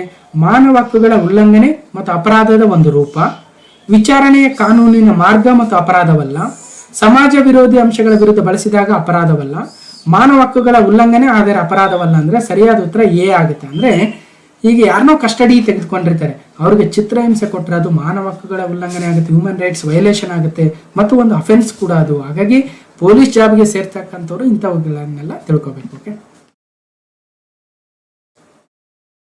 ಸಹಕಾರಿ ಸಂಘಗಳು ಇವುಗಳನ್ನು ಒಂದು ವಿಷಯವಾಗಿ ಸಂವಿಧಾನದ ಯಾವ ಪಟ್ಟಿಯಲ್ಲಿ ಪಟ್ಟಿ ಮಾಡಲಾಗಿದೆ? ಕೇಂದ್ರ ಪಟ್ಟಿ, ರಾಜ್ಯ ಪಟ್ಟಿ, ಸಮಕಾಲೀನ ಪಟ್ಟಿ ಅಲ್ಲ, ಸಮಕಾಲೀನ ಅಲ್ಲ, ಇದು ಸಮವರ್ತಿ ಪಟ್ಟಿ ಅಂದ್ರೆ ಕನ್ಕರೆಂಟ್ ಲಿಸ್ಟ್. ಅಂದ್ರೆ ಯಾವುದರಲ್ಲಿ ಸಹಕಾರಿ ಸಂಘಗಳು ಅಥವಾ ಕೋಆಪರೇಟಿವ್ ಸೊಸೈಟೀಸ್ ಅಂತ ಸೇರಿಸಿದ್ದಾರೆ? ಒಂದ್ಸಲ ಥಿಂಕ್ ಮಾಡಿ. ಓಕೆ, ಸರಿಯಾದ ಉತ್ತರ ಇದೊಂದು ರಾಜ್ಯ ಪಟ್ಟಿಯಲ್ಲಿ ಬರುತ್ತೆ ಸಹಕಾರಿ ಸಂಘಗಳು. ಹೀಗೆ so union list, state list, concurrent list ಅಂತ 3 ಪಟ್ಟಿ ಇದೆ. ಇವುಗಳನ್ನ ಭಾರತದ 7ನೇ ಶೆಡ್ಯೂಲ್ ಅಲ್ಲಿ ಪಟ್ಟಿ ಮಾಡಲಾಗಿದೆ ಮತ್ತು ಇವುಗಳನ್ನ ಆಸ್ಟ್ರೇಲಿಯಾದ ಸಂವಿಧಾನದಿಂದ ಎರವಲು ಪಡೆಯಲಾಗಿದೆ. ಓಕೆ, ಸೊ ಇನ್ನು ಕೇಂದ್ರ ಪಟ್ಟಿಯಲ್ಲಿ 100 ವಿಷಯಗಳು, ರಾಜ್ಯ ಪಟ್ಟಿಯಲ್ಲಿ 61 ವಿಷಯಗಳು ಮತ್ತು ಕನ್ಕರೆಂಟ್ ಅಥವಾ ಸಮವರ್ತಿ ಪಟ್ಟಿಯಲ್ಲಿ 52 ವಿಷಯಗಳು ಇದಾವೆ. ಓಕೆ, ಸರಿ. ಮತ್ತು ಸಹಕಾರ ಅಂತಕ್ಕಂಥ ವಿಚಾರ ಅದು ರಾಜ್ಯ ಪಟ್ಟಿಯಲ್ಲಿ ಬರುತ್ತೆ. Cooperative societies. ಶಿಕ್ಷಣ ಯಾವುದರಲ್ಲಿ ಬರುತ್ತೆ ಅಂತ ಕೇಳ್ತಾರೆ. ಅದೇ ತರ ಆರೋಗ್ಯ ಯಾವುದರಲ್ಲಿ ಬರುತ್ತೆ ಅಂತ ಕೇಳ್ತಾರೆ. ಶಿಕ್ಷಣವು ಸಮವರ್ತಿ ಪಟ್ಟಿಯಲ್ಲಿದ್ರೆ ಆರೋಗ್ಯವು ರಾಜ್ಯ ಪಟ್ಟಿಯಲ್ಲಿದೆ. ಅದೇ ರಕ್ಷಣೆಯು ಕೇಂದ್ರ ಪಟ್ಟಿಯಲ್ಲಿದೆ. ಈ ತರ ಕೇಳ್ತಾರೆ ಅವಾಗವಾಗ. ಪ್ರಸಿದ್ಧ ಬೋಧನ ಅಥವಾ ಡಾಕ್ಟ್ರಿನ್ ಅಥವಾ ಬೇಸಿಕ್ ಸ್ಟ್ರಕ್ಚರ್ ಆಫ್ ಕಾನ್ಸ್ಟಿಟ್ಯೂಷನ್ ಅನ್ನ ಭಾರತದ ಸುಪ್ರೀಂ ಕೋರ್ಟ್ ಯಾವ ಕೇಸಿನಲ್ಲಿ ವಿಸ್ತರಿಸಲಾಗಿತ್ತು ಅಂದ್ರೆ ಪ್ರಕಾಶ್ ಸಿಂಗ್, ಕೇಶವಾನಂದ ಭಾರತಿ, SR ಬೊಮ್ಮಾಯಿ, ಮೇನಕಾ ಗಾಂಧಿ ಕೇಸ್ ಅಂದ್ರೆ ಕೇಶವಾನಂದ ಭಾರತಿ ಕೇಸಲ್ಲಿ ಅಲ್ವಾ.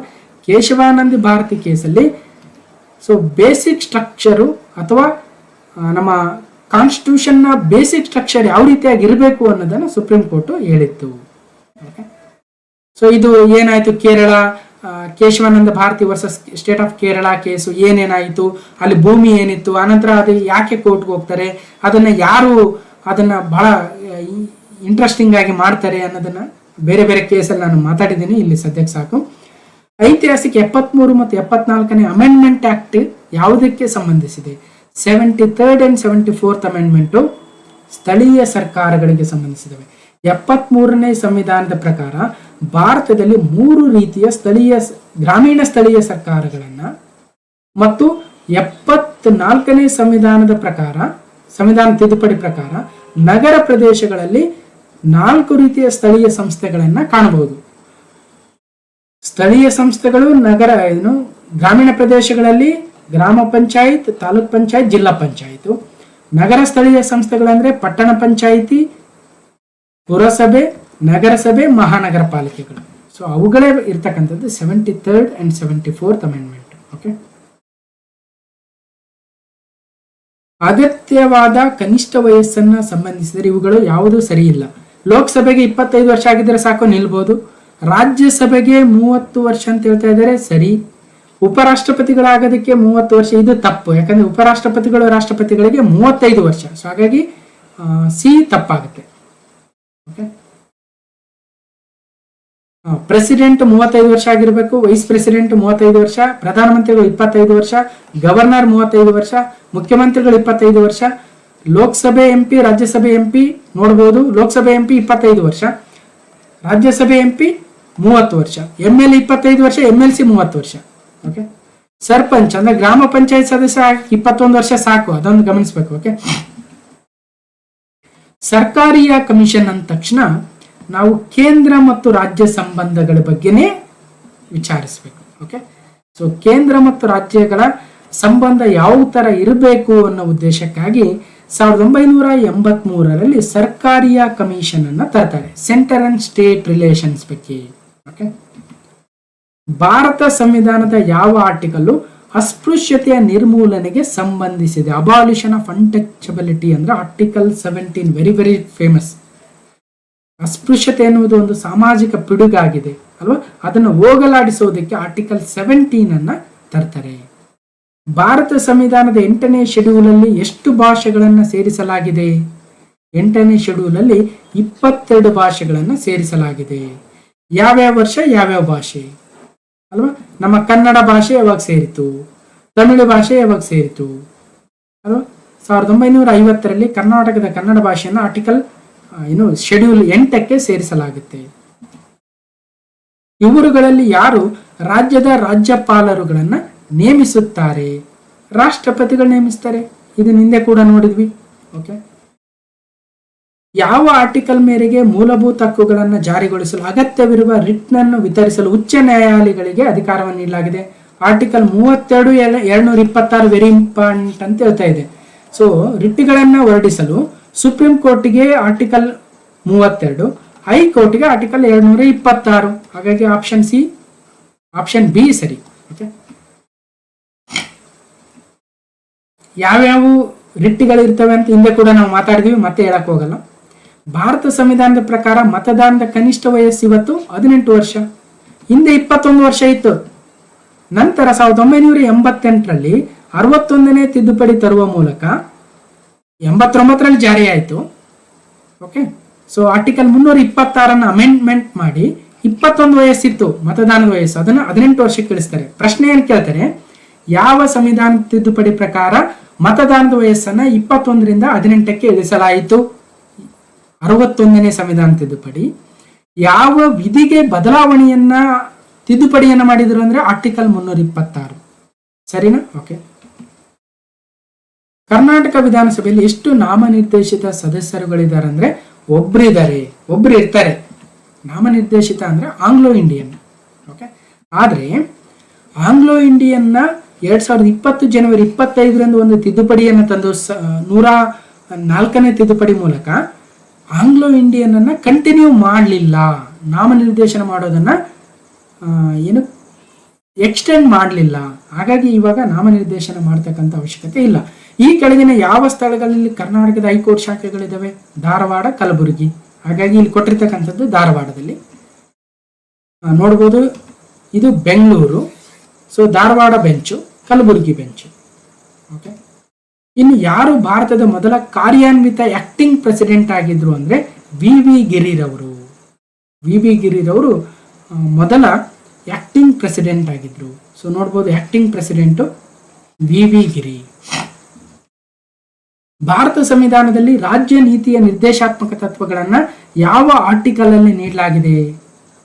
ಈಗ ನಾವು ನಾವು ಫಂಡಮೆಂಟಲ್ ಡ್ಯೂಟೀಸ್ ಬಂದಾಗ ಮೂಲಭೂತ ಕರ್ತವ್ಯಗಳನ್ನ 36ವರೆಗೂ ಓದ್ತೀವಿ ಅಲ್ವಾ? 36ರಿಂದ ಬರವೇ ರಾಜ್ಯ ನಿರ್ದೇಶಾತ್ಮಕ ತತ್ವಗಳು 51ರವರೆಗೂ. ಹಾಗಾಗಿ ಆರ್ಟಿಕಲ್ 36ರಿಂದ 51ರವರೆಗೂ. ಓಕೆ. ಅದರಲ್ಲಿ ಮತ್ತೆ socialist principles, Gandhian principles, liberal intellectual principles ಅಂತ ಬೇರೆ ಬೇರೆ ರೀತಿಯ ಒಂದು ಡಿವೈಡ್ ಮಾಡಿ ಓದ್ತೀವಿ ಅಲ್ವಾ? ಭಾರತದ ಮೊದಲ ಗವರ್ನರ್ ಜನರಲ್ ಯಾರು? ಇದೊಂಥರ history question. So lord William Bentinck. ಹಿಸ್ಟ್ರಿಯಲ್ಲಿ ನಾವು ಬಹಳ ಅದನ್ನ ನೋಡೋಣ. ಓಕೆ. ಸೊ ಬಂಗಾಳದ ಮೊದಲ governor Warren Hastings, governor general. ಅದಾದ್ಮೇಲೆ ವಿಲಿಯಂ ಬೆಂಟಿಕ್. ಅಂದ್ರೆ 1857ರ ದಂಗೆ ನಂತರ ಇದೇನು ಒಂದು ಬದಲಾವಣೆ ಮಾಡ್ತಾರೆ. ಬಂಗಾಳದ ಗವರ್ನರ್ ಜನರಲ್ನ ಭಾರತದ ಗವರ್ನರ್ ಜನರಲ್ ಅಂತ ಅವಾಗ ವಿಲಿಯಂ ಬೆಂಟಿಕ್ ಅವರು ಆಗ್ತಾರೆ ಅಲ್ವಾ? ಇನ್ನು ರಾಷ್ಟ್ರಪತಿಗಳು ತಮ್ಮ ರಾಜೀನಾಮೆ ಪತ್ರವನ್ನು ಯಾರಿಗೆ ಸಲ್ಲಿಸ್ತಾರೆ ಅಂದ್ರೆ ಉಪರಾಷ್ಟ್ರಪತಿಗಳಿಗೆ ಸಲ್ಲಿಸ್ತಾರೆ.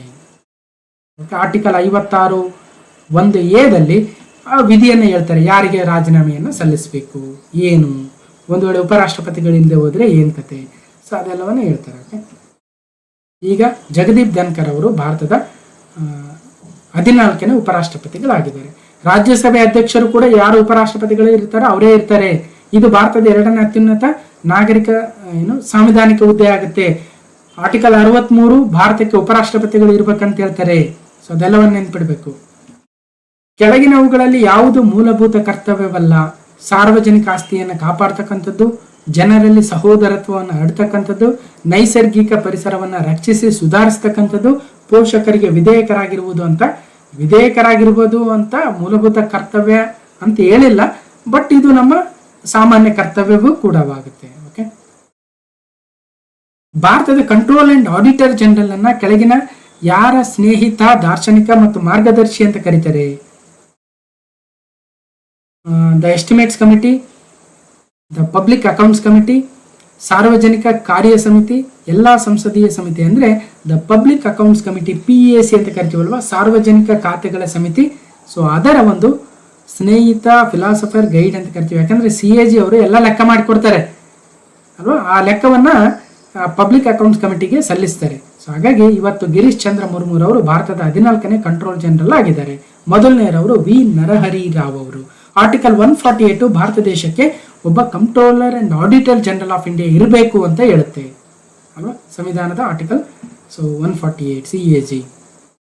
ವಿ ನರಹರಿ ರಾವ್ ಅವರು ಮೊದಲನೇರವರು. CAG ಗಿರೀಶ್ ಚಂದ್ರ ಮುರ್ಮುರವರು, GC ಮುರ್ಮುರವರು ಈಗ ಪ್ರಸ್ತುತ CAG. ಹೈಕೋರ್ಟ್ನ ಮುಖ್ಯ ನ್ಯಾಯಮೂರ್ತಿಯನ್ನು ಕೆಳಗಿನವರಲ್ಲಿ ಯಾರು ತೆಗೆದುಹಾಕಬಹುದು? ಸೊ ಅಗೇನ್ ರಾಷ್ಟ್ರಪತಿಗಳೇ ಅಲ್ಲ, ಏನಿದು ಹೈಕೋರ್ಟ್ನ ಮುಖ್ಯ ನ್ಯಾಯಮೂರ್ತಿಯನ್ನು ಯಾರು ತೆಗೆದುಹಾಕಬಹುದು ಅಂದ್ರೆ ಸರ್ವೋಚ್ಚ ನ್ಯಾಯಾಲಯದ ನ್ಯಾಯಾಧೀಶರಂತೆ. ಅಂದ್ರೆ ಇಂಪೀಚ್ಮೆಂಟ್ ಆಯಿತು, ಕರೆಕ್ಟ್. ಸೊ ಇಂಪೀಚ್ಮೆಂಟ್ ಪ್ರೊಸೀಜರ್ ಮೂಲಕನೇ ತೆಗೆದುಹಾಕಕ್ಕಾಗುತ್ತೆ. ಓಕೆ. ಯಾರು ಉಪರಾಷ್ಟ್ರಪತಿಯನ್ನು ಆಯ್ಕೆ ಮಾಡ್ತಾರೆ? ಈಗ ನೋಡಿ, ರಾಷ್ಟ್ರಪತಿಗಳ ಚುನಾವಣೆ ನಡೆದಾಗ ಲೋಕಸಭಾ ಸದಸ್ಯರು, ರಾಜ್ಯಸಭಾ ಸದಸ್ಯರು, ರಾಜ್ಯ ವಿಧಾನಸಭಾ ಸದಸ್ಯರು, ರಾಜ್ಯ ವಿಧಾನ ಪರಿಷತ್ ಸದಸ್ಯರು ಎಲ್ಲರೂ ಸೇರಿ ರಾಷ್ಟ್ರಪತಿಗಳನ್ನ ಆಯ್ಕೆ ಮಾಡಿದ್ರೆ, ಉಪರಾಷ್ಟ್ರಪತಿಗಳನ್ನ ಆಯ್ಕೆ ಮಾಡೋದಕ್ಕೆ ರಾಜ್ಯಸಭೆಯ ಸದಸ್ಯರು ಮತ್ತು ಲೋಕಸಭೆಯ ಸದಸ್ಯರು ಇಬ್ಬರೇ ಸಾಕು. ಹಾಗಾಗಿ ಮೇಲ್ಮನೆ ಸದಸ್ಯ ರಾಜ್ಯಸಭೆ ಇಲ್ಲ, ಇದು ತಪ್ಪಾಗುತ್ತೆ, ಇದು ರಾಂಗ್ ಹಾಕಿದ್ದಾರೆ ನಮ್ಮ ಹುಡುಗರ ಆನ್ಸರು. ಸೊ ಸರಿಯಾದದ್ದು ಏನಂದ್ರೆ ಸಂಸತ್ತಿನ ಸದಸ್ಯರನ್ನು ಒಳಗೊಂಡಿರ್ತಕ್ಕಂಥ ಚುನಾವಣಾ college, electoral college consisting of parliament, ನೆನ್ಪಿಡ್ಬೇಕು. ಓಕೆ, ಅಂದ್ರೆ ರಾಜ್ಯಸಭೆ ಮತ್ತು ಲೋಕಸಭೆ ಎರಡೂ ಸೇರಿ ಉಪರಾಷ್ಟ್ರಪತಿಗಳನ್ನ ಆಯ್ಕೆ ಮಾಡ್ತಾರೆ. ಓಕೆ, ನೋಡಿ, Lok Sabha Rajya Sabha both, even nominated members also. Karnataka Lokayukta ಕಾಯ್ದೆ ಜಾರಿಗೆ ಬಂದದ್ದು ಯಾವ ವರ್ಷದಲ್ಲಿ? 1984ರಲ್ಲಿ ರಾಮಕೃಷ್ಣ ಹೆಗಡೆರವರು ಮುಖ್ಯಮಂತ್ರಿಗಳಾಗಿದ್ದಾಗ. ಈಗ ಪ್ರಸ್ತುತ BS ಪಾಟೀಲ್ ಅವರು ಲೋಕಾಯುಕ್ತ ಇದ್ದಾರೆ ಕರ್ನಾಟಕದಲ್ಲಿ. ರಾಜ್ಯದ ಕಾರ್ಯನಿರ್ವಾಹಕ ಅಧಿಕಾರವನ್ನು ಯಾರಿಗೆ ವಹಿಸಲಾಗಿದೆ? Executive power of the state is vested in ರಾಜ್ಯಪಾಲರು. ಓಕೆ, ಈಗ ತಾವರ್ ಚಂದ್ ಗೆಹ್ಲೋಟ್ ಅವರು ಕರ್ನಾಟಕದ 13ನೇ ಗವರ್ನರ್ ಆಗಿದ್ದಾರೆ. ಸಚಿವರಿಗೆ ಯಾರಿಂದ ಮಂತ್ರಿಮಂಡಲಗಳನ್ನ ನೀಡಲಾಗುತ್ತದೆ ಅಂದ್ರೆ ಮುಖ್ಯಮಂತ್ರಿಗಳು ಅಥವಾ ಪ್ರಧಾನಮಂತ್ರಿಗಳು ಮಂತ್ರಿಗಳಿಗೆ ಯಾರ್ಯಾರಿಗೆ ಯಾವ್ಯಾವ ಖಾತೆ ಅಂತ ಪೋರ್ಟ್ಫೋಲಿಯೋನ ಅಲೋಕೇಟ್ ಮಾಡ್ತಾರೆ. ರಾಜ್ಯಪಾಲರು ಅಥವಾ ರಾಷ್ಟ್ರಪತಿಗಳು ಅದಕ್ಕೆ ಅನುಮೋದನೆಯನ್ನ ಕೊಡ್ತಾರೆ. ಭಾರತದ ಸಂವಿಧಾನವನ್ನು ಯಾವಾಗ ಅಂಗೀಕರಿಸಲಾಯಿತು? ಅಂಗೀಕರಿಸಿದ್ದು 26 ನವೆಂಬರ್ 1949. ಜಾರಿಗೆ ಬಂದಿದ್ದು 26 1950 ಜನವರಿ. ಓಕೆ, ಇದು ಗೊತ್ತಿರ್ತಕ್ಕಂಥದ್ದು. ಒಂದು ರಾಜ್ಯದ ಸರ್ಕಾರವು ಆಯೋಜಿಸುವ ಲಾಟ್ರಿಗಳು ಯಾವುದರ ಅಡಿಯಲ್ಲಿ ಬರ್ತವೆ? ಲಾಟ್ರೀಸು ಕೇಂದ್ರ ಪಟ್ಟಿಯಲ್ಲಿ ಬರುತ್ತಾ, ರಾಜ್ಯ ಪಟ್ಟಿಯಲ್ಲಿ ಬರುತ್ತಾ, ಅಥವಾ ಸಮವರ್ತಿ ಪಟ್ಟಿಯಲ್ಲಿ ಬರುತ್ತಾ? ಅಂದ್ರೆ ಲಾಟ್ರಿಗಳು ರಾಜ್ಯ ಪಟ್ಟಿಯಲ್ಲಿ ಬರ್ತವೆ. ಹಾಗಾಗಿ ನಮ್ಮ ರಾಜ್ಯದಲ್ಲಿ ಲಾಟ್ರಿಯನ್ನ ಬ್ಯಾನ್ ಮಾಡಲಾಗಿತ್ತು. ಇಲ್ಲದೆ ಹೋದ್ರೆ ಕೇಂದ್ರ ಪಟ್ಟಿಯಲ್ಲಿ ಬಂದಿದ್ರೆ ನಮ್ಮ ರಾಜ್ಯಕ್ಕೆ ಅಧಿಕಾರ ಇರಲ್ಲ. ಓಕೆ, 1919ರ ಜಲಿಯನವಾಲಾಬಾಗ್ ಹತ್ಯಾಕಾಂಡದ ತನಿಖೆ ನಡೆಸಲು ಯಾವ ಸಮಿತಿಯು ಬ್ರಿಟಿಷ್ ಸರ್ಕಾರದಿಂದ ನೇಮಿಸಲ್ಪಟ್ಟಿತ್ತು? ಲುಕ್ಸ್ ಲೈಕ್ ಹಿಸ್ಟ್ರಿ ಪ್ರಶ್ನೆ, ಬಟ್ ಸ್ಟಿಲ್ ಇದೆ. ಅಂಟರ್ ಸಮಿತಿ. ಅಂಟರ್ ಸಮಿತಿಯು ಜಲಿಯನವಾಲಾಬಾಗ್ ಹತ್ಯಾಕಾಂಡದ ತನಿಖೆಯನ್ನ ಮಾಡಲಿಕ್ಕೆ ನೇಮಕ ಮಾಡಲಾಗಿತ್ತು. Okay, sir William Wilson ಅಂಟರ್. Lokayukta bill ಅಸೆಂಬ್ಲಿಯಲ್ಲಿ ಇವರಿಂದ ಪರಿಚಯಿಸಲ್ಪಟ್ಟಿತು? ರಾಮಕೃಷ್ಣ ಹೆಗಡೆರವರಿಂದ ಪರಿಚಯಿಸಲ್ಪಟ್ಟಿತ್ತು ಲೋಕಾಯುಕ್ತ ಬಿಲ್. ಓಕೆ, ಭಾರತದ ಮುಖ್ಯ ನ್ಯಾಯಾಧೀಶರನ್ನು ಸೇರಿಸಿ ಸುಪ್ರೀಂ ಕೋರ್ಟ್ನ ಸಂಖ್ಯಾಬಲ ಎಷ್ಟು ಅಂದ್ರೆ 34. 33 + 1 ಅಂದ್ರೆ 33 ನ್ಯಾಯಾಧೀಶರು, ಒಬ್ರು ಮುಖ್ಯ ನ್ಯಾಯಾಧೀಶರು. ಹೀಗೆ ಒಟ್ಟು 34 ಜನ ನಮ್ಮ ಸುಪ್ರೀಂ ಕೋರ್ಟ್ನ ಇವತ್ತು ಸದಸ್ಯ ಬಲ ಇದೆ. ಓಕೆ, ಕಾಲಕ್ಕೆ ಇದನ್ನ ಹೆಚ್ಚಿಗೆ ಮಾಡ್ತಾ ಇರ್ತಾರೆ. ಸೊ 50ನೇ ಮುಖ್ಯ ನ್ಯಾಯಾಧೀಶರು ಇವತ್ತು ಧನಂಜಯ್ ಡಿ.ವೈ. ಚಂದ್ರಚೂಡ್ ಅವರು ಇದ್ದಾರೆ. 356ನೇ ವಿಧಿಯಡಿಯಲ್ಲಿ ರಾಜ್ಯವೊಂದರಲ್ಲಿ ರಾಷ್ಟ್ರಾಧ್ಯಕ್ಷರ ಆಡಳಿತವನ್ನು ಘೋಷಿಸಬಹುದಾದ ಗರಿಷ್ಠ ಅವಧಿ ಅಂದ್ರೆ ರಾಷ್ಟ್ರಪತಿ ಆಡಳಿತ ತರೋದಕ್ಕೆ ಗರಿಷ್ಠ ಅವಧಿ ಎಷ್ಟು ವರ್ಷ ಅಂದ್ರೆ 356 ಕಲಮು 3 ವರ್ಷಗಳ ಅವಧಿಗೆ ಪ್ರತಿ 6 ತಿಂಗಳಿಗೊಮ್ಮೆ ಏನ್ ಮಾಡಬೇಕು? ಸಂಸತ್ತಿನ ಅನುಮೋದನೆಯನ್ನು ಪಡೆದು 6 ತಿಂಗಳು ಎಷ್ಟು ವರ್ಷಗಳವರೆಗೆ ಅಂದ್ರೆ 3 ವರ್ಷಗಳವರೆಗೂ ವಿಸ್ತರಿಸಬಹುದು. ನಂತರ ಎಲೆಕ್ಷನ್ ಮಾಡಲೇಬೇಕಾಗುತ್ತೆ. ಯಾವ ಸಂಸದೀಯ ಸಮಿತಿಯ ಸಮಕ್ಷಮದಲ್ಲಿ ಭಾರತದ ಕಂಟ್ರೋಲರ್ ಅಂಡ್ ಆಡಿಟರ್ ಜನರಲ್ ಅವರು ವರದಿಯನ್ನು ಇರಿಸಲಾಗುತ್ತದೆ ಅಂದ್ರೆ ಈಗ ತಾನು ಮಾತಾಡ್ತಾ ಇದೀವಿ PAC, ಸಾರ್ವಜನಿಕ ಲೆಕ್ಕಪತ್ರ ಸಮಿತಿ, ಪಬ್ಲಿಕ್ ಅಕೌಂಟ್ಸ್ ಕಮಿಟಿ ಮುಂದೆ ತಮ್ಮ ವರದಿಯನ್ನ ನೀಡ್ತಾರೆ CAG. ಈಗ CAG ಯಾರಿದ್ದಾರೆ? ಗಿರೀಶ್ ಚಂದ್ರ ಮುರ್ಮು. ಶೂನ್ಯ ವೇಳೆಯು ಇವರ ವಿವೇಚನೆಯಲ್ಲಿರುತ್ತದೆ. 0 hour is at discretion of ಸಭಾಧ್ಯಕ್ಷರು, ಸ್ಪೀಕರ್ ಅವರು. ಓಕೆ, ಅಂದ್ರೆ ಫಸ್ಟ್ 11 ಗಂಟೆಗೆ ಸೆಷನ್ ಸ್ಟಾರ್ಟ್ ಆಗುತ್ತಲ್ವ ಪಾರ್ಲಿಮೆಂಟ್ ಅಲ್ಲಿ, 11ರಿಂದ 12 1 ಅವರು 0 hour ಇರುತ್ತೆ, ಶೂನ್ಯ ವೇಳೆ. ಇದರಲ್ಲಿ ಯಾರು ಬೇಕಾದರೂ ಸದಸ್ಯರು ಬೇರೆ ಬೇರೆ ಪ್ರಮುಖವಾಗಿರ್ತಕ್ಕಂಥ ಸಮಸ್ಯೆಗಳನ್ನ ಅಲ್ಲಿ ಸದನದ ಮುಂದೆ ಇಡಬಹುದು. ಅದಾದ ನಂತರ ಕ್ವಶನ್ ಅವರ್ ಇರುತ್ತೆ. ಕ್ವಶನ್ ಅವರ್ ಅಲ್ಲಿ ಆಲ್ರೆಡಿ ಕೇಳಿರ್ತಕ್ಕಂಥ ಪ್ರಶ್ನೆಗಳನ್ನ ಕೈಗೆತ್ಕೊಳ್ತಾರೆ. ಅದಾದ ನಂತರ ಊಟದ ಒಂದು ಬಿಲ್, ಲಂಚ್ ಅವರು. ಅದಾದ ನಂತರ ಬಿಲ್ಗಳನ್ನ ಬೇರೆ ಬೇರೆ ಡಿಸ್ಕಷನ್ಸ್ ಇರುತ್ತೆ. ಓಕೆ, ಇದನ್ನ 0 hour ತಂದಿರ್ತಕ್ಕಂಥವ್ರು ರಾಬಿ ರಾಯ್ ಅಂತೆ ನೋಡಿ, 9ನೇ ಸ್ಪೀಕರ್ ಇವರು ತರ್ತಾರೆ. ಓಕೆ, 1962ರಲ್ಲಿ. ಸೊ ಹಣಕಾಸು ಬಿಲ್ ಒಂದನ್ನು ಇಲ್ಲಿ ಪರಿಚಯಿಸಬಹುದು. ಮನಿ ಬಿಲ್ ಅಥವಾ ಹಣಕಾಸು ಬಿಲ್ ಅಂದ ತಕ್ಷಣ ಲೋಕಸಭೆಯಲ್ಲೇ ತರಬೇಕು. ಓಕೆ, ರಾಜ್ಯಸಭೆಗೆ ಒಂದು 14 ದಿನಕ್ಕೆ ಕಳಿಸ್ತಾರೆ. ಅವ್ರು ಏನಾದರೂ ಇದು ಮಾಡದೆ ಹೋದ್ರೆ ನೆಕ್ಸ್ಟ್ ಅದನ್ನ ಕಂಟಿನ್ಯೂ ಮಾಡ್ತಾರೆ. ಅದೇ ಮನಿ ಬಿಲ್. ಭಾರತದ ರಾಷ್ಟ್ರಪತಿಗಳಾಗಲು ಕನಿಷ್ಠ ವಯಸ್ಸು ಮತ್ತೆ ಬರ್ತಾ ಇದೆ 35 ವರ್ಷ ಆಗಿರಬೇಕು. ಸೊ ಈ ಟೇಬಲ್ನ ಕೂಡ ಇನ್ನೊಂದ್ಸಲ ನೆನ್ಪಿಟ್ಕೊಂಡಿರಿ. ಈ ಕೆಳಗಿನವರುಗಳಲ್ಲಿ ಯಾರು ಭಾರತದ ಮುಖ್ಯ ಚುನಾವಣಾ ಆಯುಕ್ತರನ್ನು ನೇಮಿಸ್ತಾರೆ? ರಾಷ್ಟ್ರಪತಿಗಳು ಅಲ್ವಾ ಮುಖ್ಯ ಚುನಾವಣಾ ಆಯುಕ್ತರು. ಇವತ್ತು ರಾಜೀವ್ ಕುಮಾರ್ ಅವರಿದ್ದಾರೆ. ಓಕೆ, ಕೆಳಗಿನವರಲ್ಲಿ ಯಾರು ಸಂವಿಧಾನ ಮಂಡಳಿ ಕರಡು ಪ್ರತಿ ಸಿದ್ಧಗೊಳಿಸುವ ಸಮಿತಿ ಅಧ್ಯಕ್ಷರು? ಅಂದ್ರೆ ಡ್ರಾಫ್ಟಿಂಗ್ ಕಮಿಟಿ ಅಂದ್ರೆ ಡಾಕ್ಟರ್ BR ಅಂಬೇಡ್ಕರ್ ಅವರು. ಓಕೆ, ಪೋಕ್ಸೋ ಕಾಯ್ದೆ ಯಾರಿಗೆ ಸಂಬಂಧಿಸಿದೆ? ಮಹಿಳೆಯರು, ವೃದ್ಧರು, ಹೆಣ್ಣು ಮಕ್ಕಳು, ಪುರುಷರು. ಅಂದ್ರೆ ಹೆಣ್ಣು ಮಕ್ಕಳಿಗೆ the protection of children from sexual offence act 2012 ತರಲಾಗುತ್ತೆ. ಪೋಕ್ಸೋ ಕಾಯ್ದೆ ಅಂದ್ರೆ ಏನು, ಮಕ್ಕಳು, ಹೆಣ್ಣು ಮಕ್ಕಳ ಮೇಲೆ ಏನಾದರೂ ಸೆಕ್ಸುವಲ್ ಅಫೆನ್ಸ್ ಆಗಿದ್ರೆ ಅಂತ ಒಂದು ಕಾಯ್ದೆ ಆಗುತ್ತೆ. ಪೋಕ್ಸೋ ಕಾಯ್ದೆ ಬಹಳ ಸುದ್ದಿಯಲ್ಲಿ ಇರುತ್ತೆ, ನೆನ್ಪಿಡ್ಬೇಕು. 2012 ತಂದಿರ್ತಕ್ಕಂಥದ್ದು. ಈ ಕಾನೂನುಗಳನ್ನು ರೂಪಿಸುವ ಅಂಗ ಯಾವುದು ಅಂದ್ರೆ ಶಾಸಕಾಂಗ. ಲೆಜಿಸ್ಲೇಚರೇ ಕಾನೂನುಗಳನ್ನ ಮಾಡ್ತಾರೆ, ಅದನ್ನ ಜಾರಿಗೊಳಿಸ್ತಕ್ಕಂಥದ್ದು ಕಾರ್ಯಾಂಗ.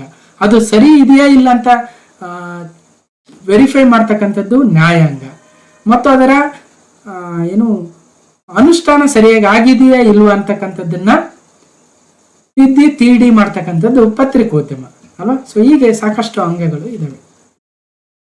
ಸ್ವತಂತ್ರ ಭಾರತಕ್ಕೆ ತನ್ನದೇ ಆದ ಸಂವಿಧಾನ ಇರಬೇಕು ಅಂತ ಮೊದಲು ಪ್ರತಿಪಾದಿಸಿದವರು MN ರಾಯ್ ಅವರು ಅಲ್ವಾ. ನೋಡಿದೀವಿ, ಬಹಳ ಸಲ ಕೇಳ್ತಾ ಇದೀವಿ. ಭಾರತದ ಜಾತ್ಯತೀತ ರಾಷ್ಟ್ರವೆಂದು ತಿಳಿಸುವ ಅಂಶ ಯಾವುದು ಅಂದ್ರೆ the which part of that States India secular state ಅಂತ ಸಂವಿಧಾನದ ಪೀಠಿಕೆಯಲ್ಲೇ ಹೇಳ್ತೀವಲ್ಲ, ಸೆಕ್ಯುಲರ್ ಅಂತ ಅಲ್ವಾ. 42ನೇ ತಿದ್ದುಪಡಿ 1976 ನೋಡಿ, secular, sovereign, socialist, secular, democratic republic. Okay, next, ಭಾರತ ಸಂವಿಧಾನದಲ್ಲಿರುವ ಈಗಿರುವ ಮೂಲಭೂತ ಹಕ್ಕುಗಳ ಸಂಖ್ಯೆ ಎಷ್ಟು? ಮೂಲಭೂತ ಹಕ್ಕುಗಳ ಸಂಖ್ಯೆ 6 ಇದಾವೆ. 7 ಆಸ್ತಿ ಹಕ್ಕನ್ನು ತೆಗೆದ್ರಲ್ವಾ. ರೈಟ್ ಟು ಈಕ್ವಾಲಿಟಿ ಅಂದ್ರೆ ಸಮಾನತೆ ಹಕ್ಕು, ರೈಟ್ ಟು ಫ್ರೀಡಮ್ ಸ್ವಾತಂತ್ರ್ಯತೆ ಹಕ್ಕು, ರೈಟ್ ಅಗೇನ್ಸ್ಟ್ ಎಕ್ಸ್ಪ್ಲಾಯ್ಟೇಷನ್ ಶೋಷಣೆಯ ವಿರುದ್ಧದ ಹಕ್ಕು, right to freedom of religion ಅಲ್ವಾ ನಮ್ಮ ಧಾರ್ಮಿಕ ಸ್ವಾತಂತ್ರ್ಯದ ಹಕ್ಕು, ಕಲ್ಚರಲ್ ಅಂಡ್ ಎಜುಕೇಶನಲ್ ರೈಟ್ಸ್ ಸಾಂಸ್ಕೃತಿಕ ಮತ್ತು ಶೈಕ್ಷಣಿಕ ಹಕ್ಕು, ರೈಟ್ ಟು ಕಾನ್ಸ್ಟಿಟ್ಯೂಷನಲ್ ರೆಮಿಡೀಸ್ ಅಲ್ವಾ, ಕನ್ನಡದಲ್ಲಿ ಏನಂತೀವಲ್ಲ ಸಂವಿಧಾನಾತ್ಮಕ ಪರಿಹಾರಗಳ ಹಕ್ಕು ಅಂತ ಕರಿತೀವಿ. ಮತ್ತು ಅವುಗಳು ಯಾವ್ಯಾವ ಆರ್ಟಿಕಲ್ ಅಲ್ಲಿ ಇದಾವೆ ಇದೆಲ್ಲವನ್ನು ಒಂದ್ಸಲ ರೀಕ್ಯಾಪ್ ಮಾಡ್ಕೊಂಡು ಎಕ್ಸಾಮ್ಗೆ ಹೋಗ್ಬೇಕು. ಒಂದು ಮಸೂದೆ ಆರ್ಥಿಕ ಮಸೂದೆ ಎಂದು ತೀರ್ಮಾನಿಸುವವರು ಯಾರು? Who decide that bill is a finance bill? Lok Sabha speaker. ಒಂದ್ಸಲ ಕನ್ಫರ್ಮ್ ಮಾಡ್ಕೊಳ್ಳಿ. ಮೋಸ್ಟ್ಲಿ ಇವಾಗ ಯಾರಿದ್ದಾರೆ? Om Birla. Okay, so finance bill ಅನ್ನ ಆರ್ಡಿನರಿ ಬಿಲ್ ಆಗುತ್ತೆ, ಜಾಯಿಂಟ್ ಸಿಟ್ಟಿಂಗ್ ಮುಖಾಂತರ ಕೂಡಬಹುದು. ಮನಿ ಬಿಲ್ಲು ಜಾಯಿಂಟ್ ಸಿಟ್ಟಿಂಗ್ ಇರಂಗಿಲ್ಲ. ಓಕೆ, ಭಾರತದಲ್ಲಿ ಮತದಾನವನ್ನು ಯಾವ ಆಧಾರದ ಮೇಲೆ ನೀಡಲಾಗಿದೆ? ವಯಸ್ಸಿನ ಆಧಾರದ ಮೇಲೆ ಅಲ್ವಾ. 21 ವಯಸ್ಸು ಅಂತಿತ್ತು, ನಂತರ 18 ವಯಸ್ಸಿಗೆ ಇಳಿಸಿದ್ರು. ಯಾವ ತಿದ್ದುಪಡಿ, ಎಷ್ಟನೇ ಆರ್ಟಿಕಲ್ಲು? ಸೊ ಎಲ್ಲವನ್ನು ನೋಡಿದ್ವಿ ಆಲ್ರೆಡಿ. 326ನೇ ಆರ್ಟಿಕಲ್ಲು, 61ನೇ ತಿದ್ದುಪಡಿ ಯಾವ ವರ್ಷ? 1988. ಎಫೆಕ್ಟಿವ್ ಆಗಿ ಬಂತು 1989. ಮಹಾಭಿಯೋಗ ಇವರಲ್ಲಿ ಯಾರಿಗೆ ಅನ್ವಯಿಸುವುದಿಲ್ಲ? ಉಪರಾಷ್ಟ್ರಪತಿಗಳು, ರಾಷ್ಟ್ರಪತಿಗಳು, ಸುಪ್ರೀಂ ಕೋರ್ಟ್ನ ಮುಖ್ಯ ನ್ಯಾಯಮೂರ್ತಿಗಳು, ಇವರೆಲ್ಲರನ್ನ ನಾವು ಹುದ್ದೆಯಿಂದ ತೆಗಿಬೇಕಂದ್ರೆ ಇಂಪೀಚ್ಮೆಂಟೇ ಮಾಡಬೇಕು. ರಾಜ್ಯಪಾಲರನ್ನು ಬೇಕಾದ್ರೆ ರಾಷ್ಟ್ರಪತಿಗಳು ಯಾವಾಗ ಬೇಕಾದರೂ ತೆಗಿಬಹುದು. 101ನೇ ತಿದ್ದುಪಡಿ GST, 122ನೇ ಬಿಲ್ಲು. ಸೊ ಆಲ್ರೆಡಿ ಹೇಳ್ತಾ ಇದೀವಿ. So GST. ಓಕೆ, 2020 ಜನವರಿ 27ರಂದು ವಿಧಾನ ಪರಿಷತ್ತನ್ನು ರದ್ದುಗೊಳಿಸಿದ ರಾಜ್ಯ ಯಾವುದು? ಇತ್ತೀಚೆಗೆ ವಿಧಾನ ಪರಿಷತ್ ಬೇಡ ಅಂತ ಹೇಳಿದ್ದು ಆಂಧ್ರ ಪ್ರದೇಶ. ಆದ್ರೆ ಅದು ಕಂಪ್ಲೀಟ್ ಆಗಲಿಲ್ಲ. ಯಾಕಂದ್ರೆ ಒಂದು ರಾಜ್ಯದ ವಿಧಾನಸಭೆ ಆ ರಾಜ್ಯಕ್ಕೆ ಬೇಕಾಗಿರ್ತಕ್ಕಂಥ ವಿಧಾನ ಪರಿಷತ್ತನ್ನ ಬೇಕು ಅಥವಾ ಬೇಡ ಅಂತ ರೆಸೊಲ್ಯೂಷನ್ ನ ಪಾಸ್ ಮಾಡಿ ಕಳಿಸಿದ್ರೆ ನಂತರ ಸಂಸತ್ನಲ್ಲಿ ಅದು ಅಂಗೀಕಾರ ಆಗಬೇಕು. ಅವಾಗ ಮಾತ್ರ ಆ ರಾಜ್ಯದಲ್ಲಿ ಒಂದ್ ವೇಳೆ ವಿಧಾನ ಪರಿಷತ್ ಇದ್ರೆ ತೆಗಿತಾರೆ, ವಿಧಾನ ಪರಿಷತ್ ಇಲ್ಲ ಅಂದ್ರೆ ಮಾಡ್ತಾರೆ. ಬಟ್ ಅದು ಆಗ್ಲಿಲ್ಲ. ಓಕೆ, ಹಾಗಾಗಿ ಇವತ್ತು ಯಾವ್ಯಾವ ರಾಜ್ಯಗಳಲ್ಲಿ ವಿಧಾನ ಪರಿಷತ್ ಇದೆ ಅಂದ್ರೆ ಇದು ಕರ್ನಾಟಕ, ಕರ್ನಾಟಕದ ಮೇಲ್ಗಡೆ ಮಹಾರಾಷ್ಟ್ರ, ಈ ಕಡೆ ಪಕ್ಕದಲ್ಲಿ ತೆಲಂಗಾಣ, ಈ ಕಡೆ ಪಕ್ಕದಲ್ಲಿ ಆಂಧ್ರ ಪ್ರದೇಶ. ಇಲ್ಲೇ 4 ಆದವು. ಮೇಲ್ಗಡೆ ಉತ್ತರ ಪ್ರದೇಶ, ಬಿಹಾರ. ಈ 6 ರಾಜ್ಯಗಳಲ್ಲಿ ಮಾತ್ರ ಇವತ್ತು ವಿಧಾನ ಪರಿಷತ್ ಇದೆ. ಮತ್ತೆ ಆಂಧ್ರ ಪ್ರದೇಶದಲ್ಲಿ ಇಲ್ಲ ಅಂತ ಇಲ್ಲಿ ಬಂದಿದೆಯಲ್ಲ ಸರ್, ಕ್ವಶನ್ ಬಂದ್ಬಿಟ್ಟಿದೆಯಲ್ಲ 2020 KSRP. ಹೌದು, ಆ ರಾಜ್ಯದ ರಾಜ್ಯ ವಿಧಾನಸಭೆ ನಮಗೆ ವಿಧಾನ ಪರಿಷತ್ ಬೇಡ ಅಂತ ಕಳಿಸಿತ್ತು, ಆದ್ರೆ ಅದು ಒಪ್ಪಿಗೆ ಆಗ್ಲಿಲ್ವಲ್ಲ. ಹಾಗಾಗಿ ಅವಾಗ ಕಳಿಸಿತ್ತು ಅಂದ್ಬಿಟ್ಟು ಎಕ್ಸಾಮ್ ಅಲ್ಲಿ ಕೇಳಿದ್ರು. ನಂತರ ಇವಾಗೆ ಕೇಳ್ತಾರೆ ಬೇರೆ ತರ. ಓಕೆ, ಅರ್ಥ ಆಗ್ಲಿ ಅವೆಲ್ಲ. ಭಾರತದ ಸಂಸತ್ತಿನಲ್ಲಿ ಅತಿ ದೊಡ್ಡ ಸಮಿತಿ ಯಾವುದು ಅಂದ್ರೆ ಎಸ್ಟಿಮೇಟ್ ಕಮಿಟಿ ಅಥವಾ ಅಂದಾಜು ಸಮಿತಿ. ಸುಮಾರು 30 ಜನ ಅದರಲ್ಲಿ ಇರ್ತಾರೆ, ಲೋಕಸಭಾ ಮೆಂಬರ್ಸು. ಅದೇ ತರ PAC ಅಂತ ಇರುತ್ತೆ, ಪಬ್ಲಿಕ್ ಅಕೌಂಟ್ಸ್ ಕಮಿಟಿ. ಇದು ಕೂಡ ಬಹಳ ದೊಡ್ಡದು. ಸಾರ್ವಜನಿಕ ಲೆಕ್ಕ ಪತ್ರ ಸಮಿತಿ ಬಹಳ ಇಂಪಾರ್ಟೆಂಟ್ ಕೂಡ. ಓಕೆ, ಭಾರತದ ಸಂವಿಧಾನದಲ್ಲಿ ನಮೂದಿಸಲಾಗಿರುವ ಮೂಲಭೂತ ಹಕ್ಕುಗಳ ರಕ್ಷಕರು ಯಾರು? ಸೊ ನಾನು ಹೇಳ್ತಾ ಇದ್ದೆ, ನಮ್ಮ ಸರ್ವೋಚ್ಚ ನ್ಯಾಯಾಲಯ ಅಥವಾ ಸುಪ್ರೀಂ ಕೋರ್ಟ್ ಫಂಡಮೆಂಟಲ್ ರೈಟ್ಸ್ ನ ರಕ್ಷಕರು ಮಾಡ್ತಕ್ಕಂಥದ್ದು, guardian of fundamental rights. Okay, ಈ ಕೆಳಗಿನವುಗಳಲ್ಲಿ ಯಾವುದು ಭಾರತದ ಪ್ರಜೆ ಆಗಲು ಷರತ್ತು ಅಲ್ಲ? ಜನ್ಮ, ಆಸ್ತಿ ಸಂಪಾದಿಸುವುದು, ನೈಸರ್ಗೀಕರಣ. ಮೂಲ ಅಂದ್ರೆ ಆಸ್ತಿ ಸಂಪಾದಿಸಿದ ತಕ್ಷಣ ನಮ್ಮ ಭಾರತ ಪ್ರಜೆ ಆಗಲು ಸಾಧ್ಯ ಇಲ್ಲ. ಆದರೆ 5 ಮಾರ್ಗಗಳಿದ್ದಾವೆ.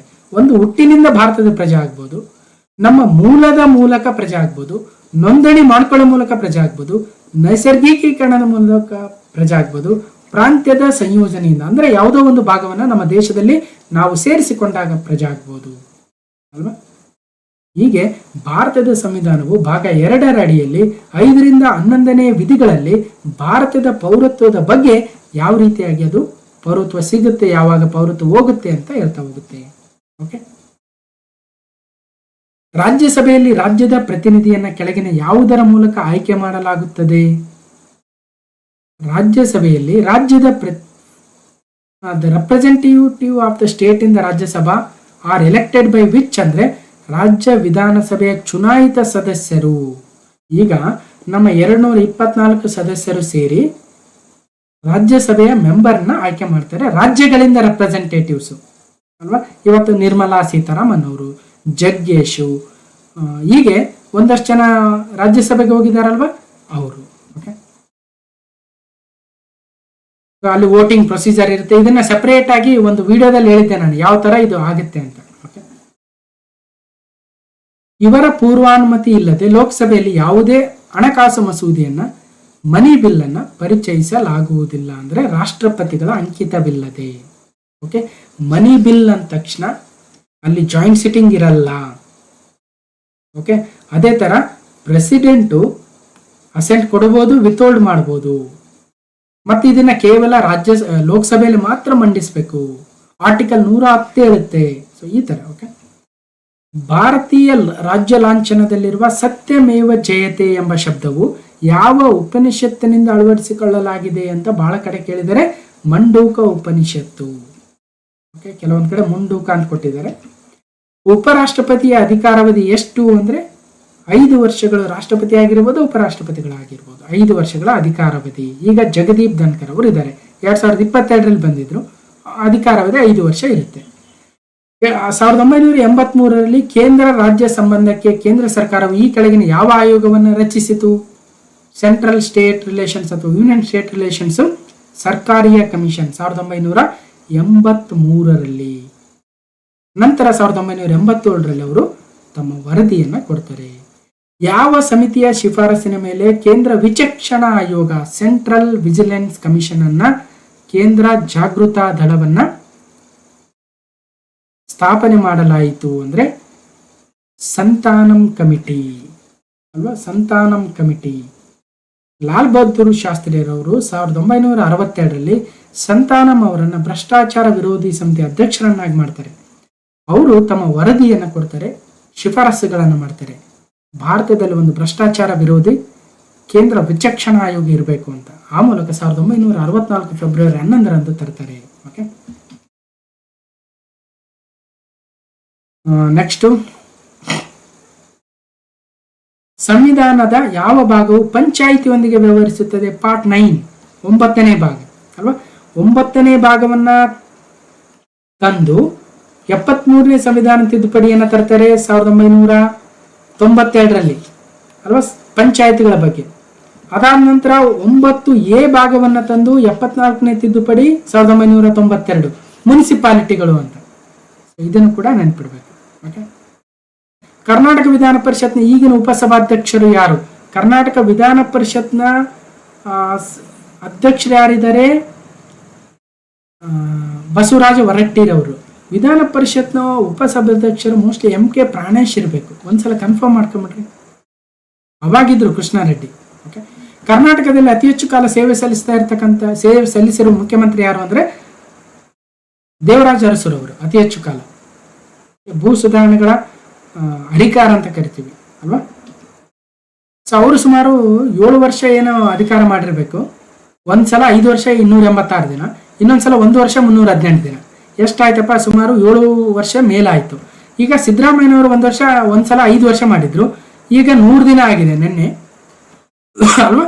ಸೊ ನೋಡೋಣ, ಒಂದು 2.5 ವರ್ಷ ಇದ್ರೆ ಮೋಸ್ಟ್ಲಿ ದೇವರಾಜ ಅರಸೂರ್ ಅವರ ಏನು ರೆಕಾರ್ಡನ್ನು ಮುರಿತಾರೋ ಏನೋ ನೋಡ್ಬೇಕು. ಓಕೆ, ರಾಜ್ಯಪಾಲರು ಯಾರನ್ನು ನೇಮಕ ಮಾಡೋದಿಲ್ಲ? ಹೈಕೋರ್ಟ್ ನ್ಯಾಯಾಧೀಶರು, ರಾಜ್ಯದ ಅಡ್ವೊಕೇಟ್ ಜನರಲ್, ಮುಖ್ಯಮಂತ್ರಿ, ರಾಜ್ಯ ಸಾರ್ವಜನಿಕ ಸೇವಾ ಅಧ್ಯಕ್ಷರು. ಅಂದ್ರೆ ಹೈಕೋರ್ಟ್ ನ್ಯಾಯಾಧೀಶರನ್ನು ಮಾತ್ರ ಅವರು ನೇಮಕ ಮಾಡೋದಿಲ್ಲ, ಬದಲಾಗಿ ಮುಖ್ಯಮಂತ್ರಿಗಳನ್ನ ರಾಜ್ಯಪಾಲರೇ, ರಾಜ್ಯದ ಅಡ್ವೊಕೇಟ್ ಜನರಲ್ ಅನ್ನು ರಾಜ್ಯಪಾಲರೇ, ನಮ್ಮ ಕರ್ನಾಟಕ ಲೋಕ ಸೇವಾ ಆಯೋಗದ ಅಧ್ಯಕ್ಷರನ್ನು ಕೂಡ ರಾಜ್ಯಪಾಲರೇ ನೇಮಕ ಮಾಡ್ತಾರೆ. ಆದರೆ ಹೈಕೋರ್ಟ್ನ ನ್ಯಾಯಾಧೀಶರನ್ನ ರಾಷ್ಟ್ರಪತಿಗಳು ನೇಮಕ ಮಾಡ್ತಾರೆ. 1956ರಲ್ಲಿ ಕರ್ನಾಟಕ ರಾಜ್ಯವನ್ನ ಯಾವ ವರದಿಯ ಆಧಾರದ ಮೇಲೆ ರಚಿಸಲಾಯಿತು? ಫಜಲ್ ಅಲಿ ಕಮಿಟಿ, ಅದೇ ತಾನೇ ಮಾತಾಡ್ತಾ ಇದ್ವಿ. ಸೊ ಮೊದಲು SK ದರ್ ಕಮಿಟಿ ಬಂತು, ವರ್ಕೌಟ್ ಆಗಲಿಲ್ಲ. JVP ಕಮಿಟಿ ಬಂತು, ಅವರು ಕೂಡ ಇಲ್ಲ ಲ್ಯಾಂಗ್ವೇಜ್ ಮೇಲೆ ಆಗದೇ ಇಲ್ಲ ಅಂತ ಹೇಳಿದ್ರು. ಆಮೇಲೆ ಫಜಲ್ ಅಲಿ ಕಮಿಷನ್ ಬಂತು, ಅವರು ಪರವಾಗಿಲ್ಲ ಮಾಡ್ಬೋದು ಅಂತ ಹೇಳಿದ್ರು. ಅವಾಗ ನಮ್ಮ 1956ರಲ್ಲಿ ಕರ್ನಾಟಕ ರಾಜ್ಯ ಉದಯವಾಯಿತು. ಫಜಲ್ ಅಲಿ ಕಮಿಷನ್. ಯಾರ್ಯಾರು ಸದಸ್ಯರಾಗಿದ್ರು ಅಂತ ಕೇಳ್ಬಿಡ್ತಾರೆ. ಸೊ ಫಜಲ್ ಅಲಿ ಅಧ್ಯಕ್ಷರು, KM ಪಣಿಕರು, HN ಕುಂಜೂರವರು ಮೆಂಬರ್ಸ್. ಓಕೆ, ಸೊ ಅವರ ಆಧಾರದ ಮೇಲೆ 1956ರಲ್ಲಿ ನೋಡಿ ಕರ್ನಾಟಕ, ಆಂಧ್ರ ಪ್ರದೇಶ 1953ರಲ್ಲಿ ಆಗ್ಬಿಟ್ಟಿತ್ತು. ಪಟ್ಟಿ ಶ್ರೀರಾಮುಲು ಹೋರಾಟ ನೋಡಿದ್ವಲ್ವಾ. ಇಲ್ಲಿ ತಮಿಳುನಾಡು, ಕೇರಳ, ಹೀಗೆ. ಭಾರತ ಸಂವಿಧಾನದ ಮುನ್ನುಡಿಯಲ್ಲಿ ಈ ಕೆಳಗಿನ ಯಾವ ತಿದ್ದುಪಡಿಯನ್ನ ಕಾಯ್ದೆಯನ್ನು ತಿದ್ದುಪಡಿ ಮಾಡಲಾಗಿದೆ? 42ನೇ ತಿದ್ದುಪಡಿ. ಯಾವ್ಯಾವು? ಸೋಷಲಿಸ್ಟ್, ಸಮಾಜವಾದಿ, ಸೆಕ್ಯುಲರ್, ಜಾತ್ಯತೀತ, ಇಂಟೆಗ್ರಿಟಿ, ಸಮಗ್ರತೆ ಅಲ್ವಾ. ಲೋಕಾಯುಕ್ತ ಬಿಲ್ ಅಸೆಂಬ್ಲಿಯಲ್ಲಿ ಇವರಿಂದ ಪರಿಚಯಿಸಲ್ಪಟ್ಟಿತು. ರಾಮಕೃಷ್ಣ ಹೆಗಡೆ ಮತ್ತೆ ಕೇಳಿದ್ದಾರೆ ನೋಡಿ. 356ನೇ ವಿಧಿಯಡಿಯಲ್ಲಿ ರಾಜ್ಯವೊಂದರಲ್ಲಿ ರಾಷ್ಟ್ರಾಧ್ಯಕ್ಷರ ಆಡಳಿತವನ್ನು ಘೋಷಿಸಬಹುದಾದ ಗರಿಷ್ಠ ಅವಧಿ 3 ವರ್ಷ. ಇದನ್ನು ಕೂಡ ಆಲ್ರೆಡಿ ಮಾತಾಡಿದ್ವಿ. ಯಾವ ಸಂಸದೀಯ ಸಮಿತಿಯು ಸಮಕ್ಷಮದಲ್ಲಿ ಭಾರತದ ಕಂಟ್ರೋಲರ್ ಆಡಿಟರ್ ಜನರಲ್ ವರದಿಯನ್ನು ಇರಿಸಲಾಗುತ್ತದೆ? ಇದು ಕೂಡ ಮತ್ತೆ ಕೇಳಿದರೆ. ಸೊ ಪಬ್ಲಿಕ್ ಅಕೌಂಟ್ಸ್ ಕಮಿಟಿ, ಸಾರ್ವಜನಿಕ ಲೆಕ್ಕಪತ್ರ ಸಮಿತಿ, GC ಮುರ್ಮು, ಈಗ ಪ್ರಸ್ತುತ CAG. ಶೂನ್ಯ ವೇಳೆ ಇವರ ವಿವೇಚನೆಯಲ್ಲಿ ಇರುತ್ತದೆ, ಮೋಸ್ಟ್ಲಿ ರಿಪೀಟ್ ಆಗಿದ್ದಂಗಿದೆ. ಸ್ಪೀಕರ್ ವಿವೇಚನೆಯಲ್ಲಿ ಮೊದಲ ಒಂದು 1 ಅವರ್ನ ಶೂನ್ಯ ವೇಳೆ ಅಥವಾ ಅಲ್ಲ 12-11 ಇಲ್ಲೊಂದು ಕಡೆ ಕೊಟ್ಟಿದ್ದಾರೆ, ಒಂದ್ಸಲ ಕನ್ಫರ್ಮ್ ಮಾಡ್ಕೊಳ್ಳಿ, ಯಾಕೋ ಡೌಟ್ ಅನಿಸ್ತಾ ಇದೆ. ಓಕೆ, ಕೆಳಗಿನ ರಾಜ್ಯಗಳಲ್ಲಿ ಯಾವುದು ವಿಧಾನ ಪರಿಷತ್ತನ್ನು ಹೊಂದಿರುವುದಿಲ್ಲ? ಆಂಧ್ರ ಪ್ರದೇಶದಲ್ಲಿ ಈಗ ತಾನೇ ಇದೆ ಅಂತ ಹೇಳ್ತಾ ಇದೆ, ಕರ್ನಾಟಕದಲ್ಲಿ ಇದೆ, ಮಹಾರಾಷ್ಟ್ರದಲ್ಲೂ ಇದೆ. ಸೊ ತಮಿಳುನಾಡಲ್ಲಿ ಇಲ್ಲ. ಕರೆಕ್ಟ್. ಸೊ ನೋಡ್ಬೋದು, ಮಹಾರಾಷ್ಟ್ರ, ಕರ್ನಾಟಕ, ಆಂಧ್ರ ಪ್ರದೇಶ, ತೆಲಂಗಾಣ, ಮೇಲ್ಗಡೆ 2 ಉತ್ತರ ಪ್ರದೇಶ, ಬಿಹಾರ. ಜಮ್ಮು ಕಾಶ್ಮೀರದಲ್ಲೂ ಇತ್ತು, ಬಟ್ ಇವತ್ತು ಅದು ರಾಜ್ಯವಾಗಿಲ್ಲ, ಬದಲಾಗಿ ಜಮ್ಮು ಕಾಶ್ಮೀರ, ಲಡಾಖ್ ಅಂತ 2 ಕೇಂದ್ರಾಡಳಿತ ಪ್ರದೇಶಗಳಾಗಿದೆ. ಅದಕ್ಕೋಸ್ಕರ ಅಲ್ಲಿ ಇವತ್ತು ಇಲ್ಲ. ಓಕೆ, ಸೊ ನೆಕ್ಸ್ಟ್ ಹಣಕಾಸು ಬಿಲ್ ಒಂದನ್ನು ಇಲ್ಲಿ ಪರಿಚಯಿಸಬಹುದು. ಮನಿ ಬಿಲ್ ಅಂದ್ರೆ ಸೊ ಲೋಕಸಭೆಯಲ್ಲಿ. ಓಕೆ, ಸೊ ಭಾರತದ ಈಗಿನ ಮುಖ್ಯ ಚುನಾವಣಾ ಆಯುಕ್ತರು, ಅವಾಗ ಬೇರೆಯವರಿದ್ರು, ಅದು ಬೇಡ. ಈಗ ರಾಜೀವ್ ಕುಮಾರ್ ಅವರು ನಮ್ಮ ಭಾರತದ ಮುಖ್ಯ ಚುನಾವಣಾ ಆಯುಕ್ತರ ಇದ್ದಾರೆ. ಓಕೆ, ಸರ್ವೋಚ್ಚ ನ್ಯಾಯಾಲಯದ ನ್ಯಾಯಾಧೀಶರನ್ನು ಯಾರು ನೇಮಿಸುತ್ತಾರೆ? ರಾಷ್ಟ್ರಪತಿಗಳು. ಕರ್ನಾಟಕ ವಿಧಾನ ಪರಿಷತ್ನ ಈಗಿನ ಉಪಸಭಾಧ್ಯಕ್ಷರು ಮತ್ತೆ ರಿಟರ್ನ್ ಆಗಿದೆ, MK ಪ್ರಾಣೇಶ್ ಇರ್ಬೇಕು, ಒಂದ್ಸಲ ಕನ್ಫರ್ಮ್ ಮಾಡ್ಕೊಳ್ಳಿ. ವಿಧಾನ ಪರಿಷತ್ನ ಅಧ್ಯಕ್ಷರು, ಸಭಾಪತಿಗಳು ಬಸವರಾಜ ಹೊರಟ್ಟಿ. ಅದೇ ವಿಧಾನಸಭೆಯಲ್ಲಿ UT ಖಾದರ್, ಉಪಸಭಾಧ್ಯಕ್ಷರು ರಾಮಪ್ಪ ಲಮಾಣಿಯವರು. ಓಕೆ, ನೋಡಿ ಇದು ಮಿಸ್ ಆಗಿದೆ, ವಿಧಾನ ಪರಿಷತ್ ಅಂತ ಬಂದ್ಬಿಟ್ಟಿದೆ. ಇಲ್ಲ, ಕರ್ನಾಟಕ ಲೆಜಿಸ್ಲೇಟಿವ್ ಅಸೆಂಬ್ಲಿ ಅಂದ್ರೆ ವಿಧಾನಸಭೆ. ಕರೆಕ್ಟ್, ರುದ್ರಪ್ಪ ಮಾನಪ್ಪ ಲಮಾಣಿ ಇವರೇ ಸರಿ. ಇದು ಕರ್ನಾಟಕ ವಿಧಾನಸಭೆ ಅಂದ್ರೆ ಲಮಾಣಿ ಅವರು, ವಿಧಾನ ಪರಿಷತ್ ಅಂದ್ರೆ ಮತ್ತೆ ಬೇರೆ. ನೋಡಿ, ನಾ ಆಲ್ರೆಡಿ ಹೇಳಿದೆ, ವಿಧಾನ ಪರಿಷತ್ತು ಯಾರ್ಯಾರು ಏನೇನು ಅಂತ ನೀವೇ ನೆನಪು ಮಾಡ್ಕೋಬೇಕು. ಓಕೆ, ಸೊ ವಿಧಾನಸಭೆಯಲ್ಲಿ UT ಖಾದರ್, ರುದ್ರಪ್ಪ ಲಮಾಣಿ. ವಿಧಾನ ಪರಿಷತ್ತಲ್ಲಿ ಬಸವರಾಜ ಹೊರಟ್ಟಿ, MK ಪ್ರಾಣೇಶ್ ನೆನ್ಪಿಡ್ಬೇಕು. ಯಾವ ಸಮಿತಿಯ ಶಿಫಾರಸಿನ ಮೇಲೆ ಕೇಂದ್ರ ವಿಚಕ್ಷಣಾ ಆಯೋಗ K Santhanam committee? Mostly repeat ಆಗಿದೆ ಕ್ವಶನ್. ಸರ್ವೋಚ್ಚ ನ್ಯಾಯಾಲಯದ ನ್ಯಾಯಾಧೀಶರನ್ನು ಯಾರು ನೇಮಿಸ್ತಾರೆ? Again president. ಕೆಳಗಿನವರಲ್ಲಿ ಯಾರು ಸಂವಿಧಾನ ಮಂಡಳಿ ಅಥವಾ ಕಾನ್ಸ್ಟಿಟ್ಯೂಷನ್ ಕರಡು ಪ್ರತಿ ಸಿದ್ಧಗೊಳಿಸುವ ಸಮಿತಿ ಅಧ್ಯಕ್ಷರು? BR ಅಂಬೇಡ್ಕರ್ ಅವರು. ಸಂವಿಧಾನದ 9ನೇ ಅನುಸೂಚಿ ಯಾವುದಕ್ಕೆ ಸಂಬಂಧಿಸಿದೆ? ಭೂ ಸುಧಾರಣೆಗಳು, land reforms, 9th schedule. Okay, ಅದಕ್ಕೋಸ್ಕರ ಒಂದು ಫಾರ್ಮುಲಾ ಇದೆ. 12 ಶೆಡ್ಯೂಲ್ ನೆನ್ಪಿಡೋದು ಹೆಂಗಂದ್ರೆ ಟಿಯರ್ಸ್ ಆಫ್ ಓಲ್ಡ್ PM ಅಂತ. ಮೊದಲನೇ ಶೆಡ್ಯೂಲು ಟೆರಿಟರೀಸ್ ಅಂಡ್ ಸ್ಟೇಟ್ಸು, 2ನೇ ಶೆಡ್ಯೂಲು ಎಮ್ಯೂಲ್ಮೆಂಟ್ಸು, 3ನೇ ಶೆಡ್ಯೂಲು, 4ನೇ ಶೆಡ್ಯೂಲ್, 5ನೇ ಶೆಡ್ಯೂಲ್, ಹಾಗೆ 9ನೇ ಶೆಡ್ಯೂಲು ಲ್ಯಾಂಡ್ ರಿಫಾರ್ಮ್ಸು, 8ನೇ ಶೆಡ್ಯೂಲು ಲ್ಯಾಂಗ್ವೇಜಸ್ಸು, 10ನೇ ಶೆಡ್ಯೂಲು ಡಿಫೆಕ್ಷನ್ ಲಾ, ಪಕ್ಷಾಂತರ ಕಾಯ್ದೆ, 10ನೇ ಶೆಡ್ಯೂಲು ಪಂಚಾಯತ್, 11ನೇ ಶೆಡ್ಯೂಲ್ ಪಂಚಾಯತ್, 12ನೇ ಶೆಡ್ಯೂಲು ಮುನ್ಸಿಪಾಲಿಟೀಸ್. ಕೆಳಗಿನವುಗಳಲ್ಲಿ ಯಾವುದು ಭಾರತ ಸಂವಿಧಾನದ ಪ್ರಸ್ತಾವನೆಯಲ್ಲಿ ಇಲ್ಲ? ರಿಪಬ್ಲಿಕ್, ಜಾತ್ಯತೀತ, ವಿತೌಟ್ ಕರಪ್ಷನ್, ಜಸ್ಟಿಸ್. ಅಂದ್ರೆ ವಿತೌಟ್ ಕರಪ್ಷನ್ ಅಂತ ಇಲ್ಲ ಅಲ್ಲಿ. ಓಕೆ ನೋಡಿ, ಜಸ್ಟಿಸ್ ಅಂತ ಇದೆ, ಲಿಬರ್ಟಿ ಇದೆ, ಈಕ್ವಾಲಿಟಿ ಇದೆ, ಫ್ರಟರ್ನಿಟಿ ಇದೆ, ಅದೇ ತರ ಸೊವೆರನ್, ಸೋಷಿಯಲಿಸ್ಟ್, ಸೆಕ್ಯುಲರ್, ಡೆಮೊಕ್ರೆಟಿಕ್, ರಿಪಬ್ಲಿಕ್ ಅಂತ ಇದಾವೆ. ಬಟ್ ವಿತೌಟ್ ಕರಪ್ಷನ್ ಅಂತ ಇಲ್ಲ. ಸೊ ಇದೊಂದು ಸೇರಿಸಿದ್ರೆ ಒಳ್ಳೇದು, ಇನ್ನೊಂದು ಸಂವಿಧಾನ ತಿದ್ದುಪಡಿಯನ್ನು ತಂದು ಅಲ್ವಾ. ಸೊ ರಾಷ್ಟ್ರಪತಿಗಳಿರುವ ಕ್ಷಮಾದಾನ ನೀಡುವ ಅಧಿಕಾರವನ್ನು ಭಾರತ ಸಂವಿಧಾನದ ಯಾವ ಆರ್ಟಿಕಲ್ ಅಲ್ಲಿ ವ್ಯಾಖ್ಯಾನಿಸಲಾಗಿದೆ? ಆರ್ಟಿಕಲ್ 72 ಕ್ಷಮಾದಾನ ರಾಷ್ಟ್ರಪತಿಗಳಿಗೆ. ಕೆಳಗಿನವುಗಳಲ್ಲಿ ಯಾವುದು ರಾಜ್ಯ ನಿರ್ದೇಶಾತ್ಮಕ ತತ್ವಗಳಿಗೆ ಸಂಬಂಧಿಸಿದ್ದು ಅಲ್ಲ? ಅಲ್ವಾ. ಸೊ ಸಂವಿಧಾನ, ರಾಷ್ಟ್ರಧ್ವಜ, ರಾಷ್ಟ್ರಗೀತೆ, ಗೌರವಗಳಿಗೆ ರಾಜ್ಯ ನಿರ್ದೇಶಾತ್ಮಕ ತತ್ವಗಳಲ್ಲಿ ಹೇಳಲ್ಲ. ಬದಲಾಗಿ ಏಕರೂಪ ನಾಗರಿಕ ಸಂಹಿತೆ ಇರಬೇಕು, ಕೃಷಿ ಪಶುಸಂಗೋಪನೆಯನ್ನ ನಾವು ಇದು ಮಾಡಬೇಕು, ನ್ಯಾಯಾಂಗವನ್ನ ಕಾರ್ಯಾಂಗದಿಂದ ಪ್ರತ್ಯೇಕಿಸಬೇಕು, ಇವೆಲ್ಲವನ್ನೂ ಹೇಳಿದ್ದಾರೆ.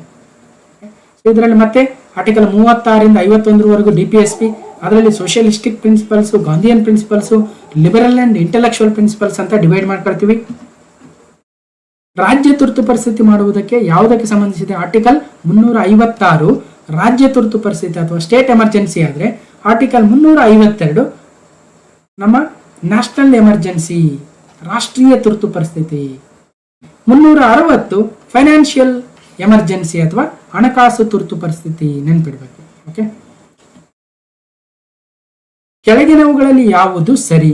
14ನೇ ವಿಧಿ ಆನ್ಸರ್ ಅಷ್ಟೇ ಹೇಳ್ತೀನಿ, ಇವುಗಳಲ್ಲಿ ಎಲ್ಲವೂ ಸರಿ. 14ನೇ ವಿಧಿ ಕಾನೂನು ಮುಂದೆ ಎಲ್ಲರೂ ಸಮಾನರು. 15ನೇ ವಿಧಿ ಲಿಂಗ, ಜಾತಿ, ಜನಾಂಗ, ಧರ್ಮ ಆಧರಿಸಿ ತಾರತಮ್ಯ ಮಾಡಬಾರ್ದು. 16ನೇ ವಿಧಿ ಸಾರ್ವಜನಿಕ ಹುದ್ದೆ ಪಡೆಯಲು ಎಲ್ಲರಿಗೂ ಸಮಾನ ಅವಕಾಶ ಇದೆ. ಸೊ ಎಲ್ಲವೂ ಸರಿ. ಭಾರತ ಸಂವಿಧಾನದ 371ನೇ ವಿಧಿ ನಮ್ಮ ಹೈದರಾಬಾದ್ ಕರ್ನಾಟಕ ಅಥವಾ ಕಲ್ಯಾಣ ಕರ್ನಾಟಕಕ್ಕೆ ಸಂಬಂಧಿಸಿದೆ. ಓಕೆ, ಸೊ ಬೀದರ್, ಕಲಬುರಗಿ, ಯಾದಗಿರಿ, ರಾಯಚೂರು, ಕೊಪ್ಪಳ, ಬಳ್ಳಾರಿ ಮತ್ತು ವಿಜಯನಗರ ಅಂತಕ್ಕಂಥ 7 ಜಿಲ್ಲೆಗಳಿಗೆ ಸಂಬಂಧಿಸಿದೆ. ಕೆಳಗಿನವುಗಳಲ್ಲಿ ಯಾವುದು ಸಂವಿಧಾನಾತ್ಮಕ ಸಂಸ್ಥೆ ಅಲ್ಲ? ಸೊ ಕೇಂದ್ರ ಲೋಕ ಸೇವಾ ಆಯೋಗ, ಭಾರತ ಚುನಾವಣಾ ಆಯೋಗ, ಲೆಕ್ಕ ನಿಯಂತ್ರಕ ಮತ್ತು ಲೆಕ್ಕ ಪರಿಶೋಧಕರು ಎಲ್ಲವೂ ಸಂವಿಧಾನಾತ್ಮಕ ಸಂಸ್ಥೆಗಳೇ. ಈಗ ಪಕ್ಕ ಆಗ್ಬಿಟ್ಟಿದೀವಿ ನಾವು. ಓಕೆ, ಕೆಳಗಿನವುಗಳಲ್ಲಿ ಯಾವುದು ಕೇಂದ್ರ ಪಟ್ಟಿಯಲ್ಲಿಲ್ಲ? ರಕ್ಷಣೆ, ಅಣುಶಕ್ತಿ, ನೀರಾವರಿ, ವಿದೇಶಾಂಗ ವ್ಯವಹಾರ, ನೀರಾವರಿಯು ರಾಜ್ಯ ಪಟ್ಟಿಯಲ್ಲಿ ಬರುತ್ತೆ. ಓಕೆ, ಇರಿಗೇಷನ್ ರಾಜ್ಯಪಟ್ಟಿ, ಕೃಷಿ ರಾಜ್ಯಪಟ್ಟಿ, ಪೊಲೀಸ್ ರಾಜ್ಯಪಟ್ಟಿ, ಅದೇ ತರ ರಕ್ಷಣೆ, ಬ್ಯಾಂಕಿಂಗು, ಕರೆನ್ಸಿ, ವಿದೇಶಾಂಗ ವ್ಯವಹಾರ, ಕಮ್ಯುನಿಕೇಶನ್ ಇವೆಲ್ಲವೂ ಕೇಂದ್ರ ಪಟ್ಟಿ. ಶಿಕ್ಷಣ, ಅರಣ್ಯ, ಮದುವೆಗಳು, ಸಕ್ಸೆಷನ್ ಇವೆಲ್ಲವೂ ಕನ್ಕರೆಂಟ್ ಅಥವಾ ಸಮವರ್ತಿ ಪಟ್ಟಿ. ಯಾವುದು ಸ್ಥಳೀಯ ಸರ್ಕಾರಕ್ಕೆ ಸಂಬಂಧಪಟ್ಟಿಲ್ಲ? ಸಾರ್ವಜನಿಕ ಆರೋಗ್ಯ, ಸ್ವಚ್ಛತಾ ನಿರ್ಮಲೀಕರಣ, ಕಾನೂನು ಸುವ್ಯವಸ್ಥೆ ಬರಲ್ಲ. ಮಿಕ್ಕಿದವೆಲ್ಲ ಸ್ಥಳೀಯ ಸರ್ಕಾರ ಮಾಡಬಹುದು. ಭಾರತದಲ್ಲಿ ಪತ್ರಿಕಾ ಸ್ವಾತಂತ್ರ್ಯವು ಅಭಿವ್ಯಕ್ತಿ ಸ್ವಾತಂತ್ರ್ಯದ ಹಕ್ಕಿನಲ್ಲಿ ಸೂಚಿಸಲ್ಪಟ್ಟಿದೆ. ಸೊ ಸಂವಿಧಾನ ಯಾವ ವಿಭಾಗದಲ್ಲಿ ಕಲ್ಯಾಣ ರಾಜ್ಯದ ಪರಿಕಲ್ಪನೆಯನ್ನ ಸಂಬಂಧಿಸಿದೆ? DPSPs. ಕಲ್ಯಾಣ ರಾಜ್ಯ ಅಂದ ತಕ್ಷಣ ರಾಜ್ಯ ನಿರ್ದೇಶಾತ್ಮಕ ತತ್ವಗಳು ಅಂದ್ರೆ ಒಂದು ರಾಜ್ಯ ಈಗಿರಬೇಕು, ರಾಮರಾಜ್ಯವಾಗಿರ್ಬೇಕು ಅಂತ ಹೇಳುತ್ತೆ. ಹಂಗಂತ ಅದು ಕಂಪಲ್ಸರಿ ಏನೂ ಇಲ್ಲ. ಯಾವ ಕಲಮಿನಲ್ಲಿ ಸಂವಿಧಾನದ ತಿದ್ದುಪಡಿಯ ಕಾರ್ಯವಿಧಾನಗಳು ಅಂದ್ರೆ 368ನೇ ತಿದ್ದುಪಡಿ ಮತ್ತೆ ಕೇಳಿದರೆ ಯಾವಾಗ? 2017 civil PC in the constitution of India ಅಂದ್ರೆ ಭಾರತದ ಸಂವಿಧಾನದಲ್ಲಿ ಅಂತಾರಾಷ್ಟ್ರೀಯ ಶಾಂತಿ ಮತ್ತು ಭದ್ರತೆಯ ಉತ್ತೇಜನವು ಇದರಲ್ಲಿ ಒಳಗೊಂಡಿದೆ. ಅಂದ್ರೆ ಸೊ ಅಗೇನ್ DPSPಯಲ್ಲಿ ಅಂತಾರಾಷ್ಟ್ರೀಯ ಶಾಂತಿ ಮತ್ತು ಭದ್ರತೆಯನ್ನು ಕಾಪಾಡಬೇಕು ಅಂತ ಹೇಳ್ತಾರೆ ಆರ್ಟಿಕಲ್ 51ರಲ್ಲಿ. 51 ತಕ್ಷಣ ಯಾವ್ದು ಬರುತ್ತೆ? DPSP. ಯಾಕಂದ್ರೆ 36ರಿಂದ 51ರವರೆಗೂ DPSP. 51A ಮತ್ತೆ ಫಂಡಮೆಂಟಲ್ ಡ್ಯೂಟೀಸ್, ಮೂಲಭೂತ ಕರ್ತವ್ಯಗಳಾಗುತ್ತೆ. ಕೇಂದ್ರ ಮತ್ತು ರಾಜ್ಯಗಳ ನಡುವಿನ ವಿವಾದಗಳನ್ನ ನಿರ್ಧರಿಸುವ ಭಾರತದ ಸರ್ವೋಚ್ಚ ನ್ಯಾಯಾಲಯದ ಅಧಿಕಾರವು ಇದರಡಿ ಬರುತ್ತದೆ. ಅಂದ್ರೆ ಮೂಲತಃ ಅಲ್ವಾ. ಸೊ ಒರಿಜಿನಲ್ ಜುರಿಸ್ಡಿಕ್ಷನ್ ಅಲ್ಲಿ ಮೂಲ ನ್ಯಾಯಾಧಿಕಾರದಲ್ಲಿಯೇ ಬರುತ್ತೆ. ಕೆಳಗಿನ ಯಾವುದು ಸಂವಿಧಾನದಲ್ಲಿ ಉಲ್ಲೇಖಿಸಿದ ಮೂಲಭೂತ ಕರ್ತವ್ಯಗಳಲ್ಲಿ ಒಂದಲ್ಲ? ಅಂದ್ರೆ casting vote in the election ಮೂಲಭೂತ ಕರ್ತವ್ಯವಲ್ಲ, ಬದಲಾಗಿ ಸಾರ್ವಜನಿಕ ಆಸ್ತಿಯನ್ನು ರಕ್ಷಿಸಬೇಕು, ಹಿಂಸೆಯನ್ನು ತಪ್ಪಿಸಬೇಕು ಅನ್ನೋದು ಮೂಲಭೂತ ಕರ್ತವ್ಯ. ನಮ್ಮ ಸಂಯೋಜಿತ ಸಂಸ್ಕೃತಿಯ ಸಂಪನ್ನ ಪರಂಪರೆಯನ್ನ ಗೌರವಿಸಬೇಕು, ಸಂರಕ್ಷಿಸಬೇಕು, ಮೌಲ್ಯೀಕರಿಸಬೇಕು ಅನ್ನೋದು ಮೂಲಭೂತ ಕರ್ತವ್ಯ. ವೈಜ್ಞಾನಿಕ ಮನೋಭಾವವನ್ನು ಬೆಳೆಸಬೇಕು, ಡೆವಲಪ್ಮೆಂಟ್ ಆಫ್ ಸೈಂಟಿಫಿಕ್ ಟೆಂಪರ್ ಅನ್ನುವುದು ಕೂಡ ಒಂದು ಮೂಲಭೂತ ಕರ್ತವ್ಯ. ಆದರೆ ಚುನಾವಣೆಯಲ್ಲಿ ಮತವನ್ನ ಚಲಾಯಿಸಬೇಕು ಅನ್ನೋದು ಮೂಲಭೂತ ಕರ್ತವ್ಯಗಳಲ್ಲಿ ಒಂದಲ್ಲ. ಓಕೆ, ಭಾರತದ ಸಂವಿಧಾನದ ಯಾವ ಶೆಡ್ಯೂಲ್ ನಲ್ಲಿ ಆಂಟಿ ಡಿಫೆಕ್ಷನ್ ಲಾ ಇದೆ ಅಂದ್ರೆ ಅಗೇನ್ 10th ಶೆಡ್ಯೂಲ್. ಸೊ ಅಂದ್ರೆ ಪಕ್ಷಾಂತರ ನಿಷೇಧ ಕಾಯ್ದೆ ಇದೆ ಅಲ್ವಾ, ಅದು. ಭಾರತದ ಸಂವಿಧಾನದ ಯಾವ ಆರ್ಟಿಕಲ್ ನಲ್ಲಿ ಸಿಟಿಜನ್ಶಿಪ್ ಬಗ್ಗೆ ಇದೆ? ಸ್ಟಾರ್ಟಿಂಗ್ ಬಂದ್ಬಿಡೋಣ, ಆರ್ಟಿಕಲ್ 5. ಅಲ್ಲಿ ನಮ್ಮ ನಾಗರಿಕತೆ, ಸಿಟಿಜನ್ ಅಂದ್ರೆ ಯಾರು, ಯಾರು ಸಿಟಿಜನ್ ಆಗ್ಬಹುದು, ಯಾವ್ಯಾವ ಮೂಲಗಳಿಂದ ಆಗ್ಬಹುದು, ಅದ್ರ ಬಗ್ಗೆ ಇದೆ. ಇತ್ತೀಚೆಗೆ ಭಾರತದ ಸಂವಿಧಾನದಿಂದ ಜಮ್ಮು ಮತ್ತು ಕಾಶ್ಮೀರಕ್ಕೆ ವಿಶೇಷ ಸ್ಥಾನಮಾನವನ್ನು ಕೊಟ್ಟ ಆರ್ಟಿಕಲ್ ತೆಗೆದಿದ್ದಾರೆ. ಆರ್ಟಿಕಲ್ 370, 370ನೇ ವಿಧಿ ಬಹಳ ಸುದ್ದಿಯಲ್ಲಿ ಇರುತ್ತೆ. ನಮ್ಮ ರಾಜ್ಯ ದೇಶವು ಉಚಿತ ಮತ್ತು ಕಡ್ಡಾಯ ಶಿಕ್ಷಣವನ್ನು ಎಲ್ಲಾ ವಯಸ್ಸಿನ ಮಕ್ಕಳಿಗೆ ಒದಗಿಸುತ್ತದೆ, 6ರಿಂದ 14 ವರ್ಷದವರೆಗೆ. ಆರ್ಟಿಕಲ್ 51A 2002ರಲ್ಲಿ 86ನೇ ತಿದ್ದುಪಡಿಯನ್ನು ತಂದು 6ರಿಂದ 14 ವರ್ಷದ ಮಕ್ಕಳಿಗೆ ಕಂಪಲ್ಸರಿಯಾಗಿ ನಾವು ಶಿಕ್ಷಣವನ್ನು ನೀಡಬೇಕು ಅಂತ ಮತ್ತೊಂದು ಮೂಲಭೂತ ಕರ್ತವ್ಯವನ್ನು ಸೇರಿಸ್ತಾರೆ. ಓಕೆ, 120ನೇ ಪ್ರಶ್ನೆ, ಕಾರ್ಯನಿರ್ವಾಹಕ ಅಥವಾ ಇತರ ಯಾವುದೇ ಅಧೀನ ಸಂಸ್ಥೆಗಳು ಕೆಲವು ಕರ್ತವ್ಯಗಳನ್ನು ಅಥವಾ ಕಾರ್ಯಗಳನ್ನು ನಿರ್ವಹಿಸಲು ವಿಫಲವಾದಾಗ ಸುಪ್ರೀಂ ಕೋರ್ಟ್ ಅಥವಾ ಹೈಕೋರ್ಟ್ ಈ ಕಾರ್ಯಗಳನ್ನು ನಿರ್ವಹಿಸಲು ಆದೇಶ ಮಾಡುತ್ತೆ. ಈ ಆದೇಶವನ್ನು ನಾವು ಮ್ಯಾಂಡಮಸ್ ಅಂತ ಕರಿತೀವಿ. ಓಕೆ, ಮ್ಯಾಂಡಮಸ್ ಅಂದ್ರೇನು, ABS ಕಾರ್ಪಸ್ ಅಂದ್ರೇನು ಒಂದ್ಸಲ ನೋಡ್ಕೊಂಡು ಹೋಗಿ ಎಕ್ಸಾಮ್ ಮುಂಚೆ. ಭಾರತೀಯ ಸಂವಿಧಾನವು ಯಾವಾಗ ಜಾರಿಗೊಂಡಿತು? ಜಾರಿಗೊಂಡಿದ್ದು 26 ಜನವರಿ 1950. ಓಕೆ, ಅಂಗೀಕಾರ ಆಗಿದ್ದು ನವೆಂಬರ್ 26, 1949.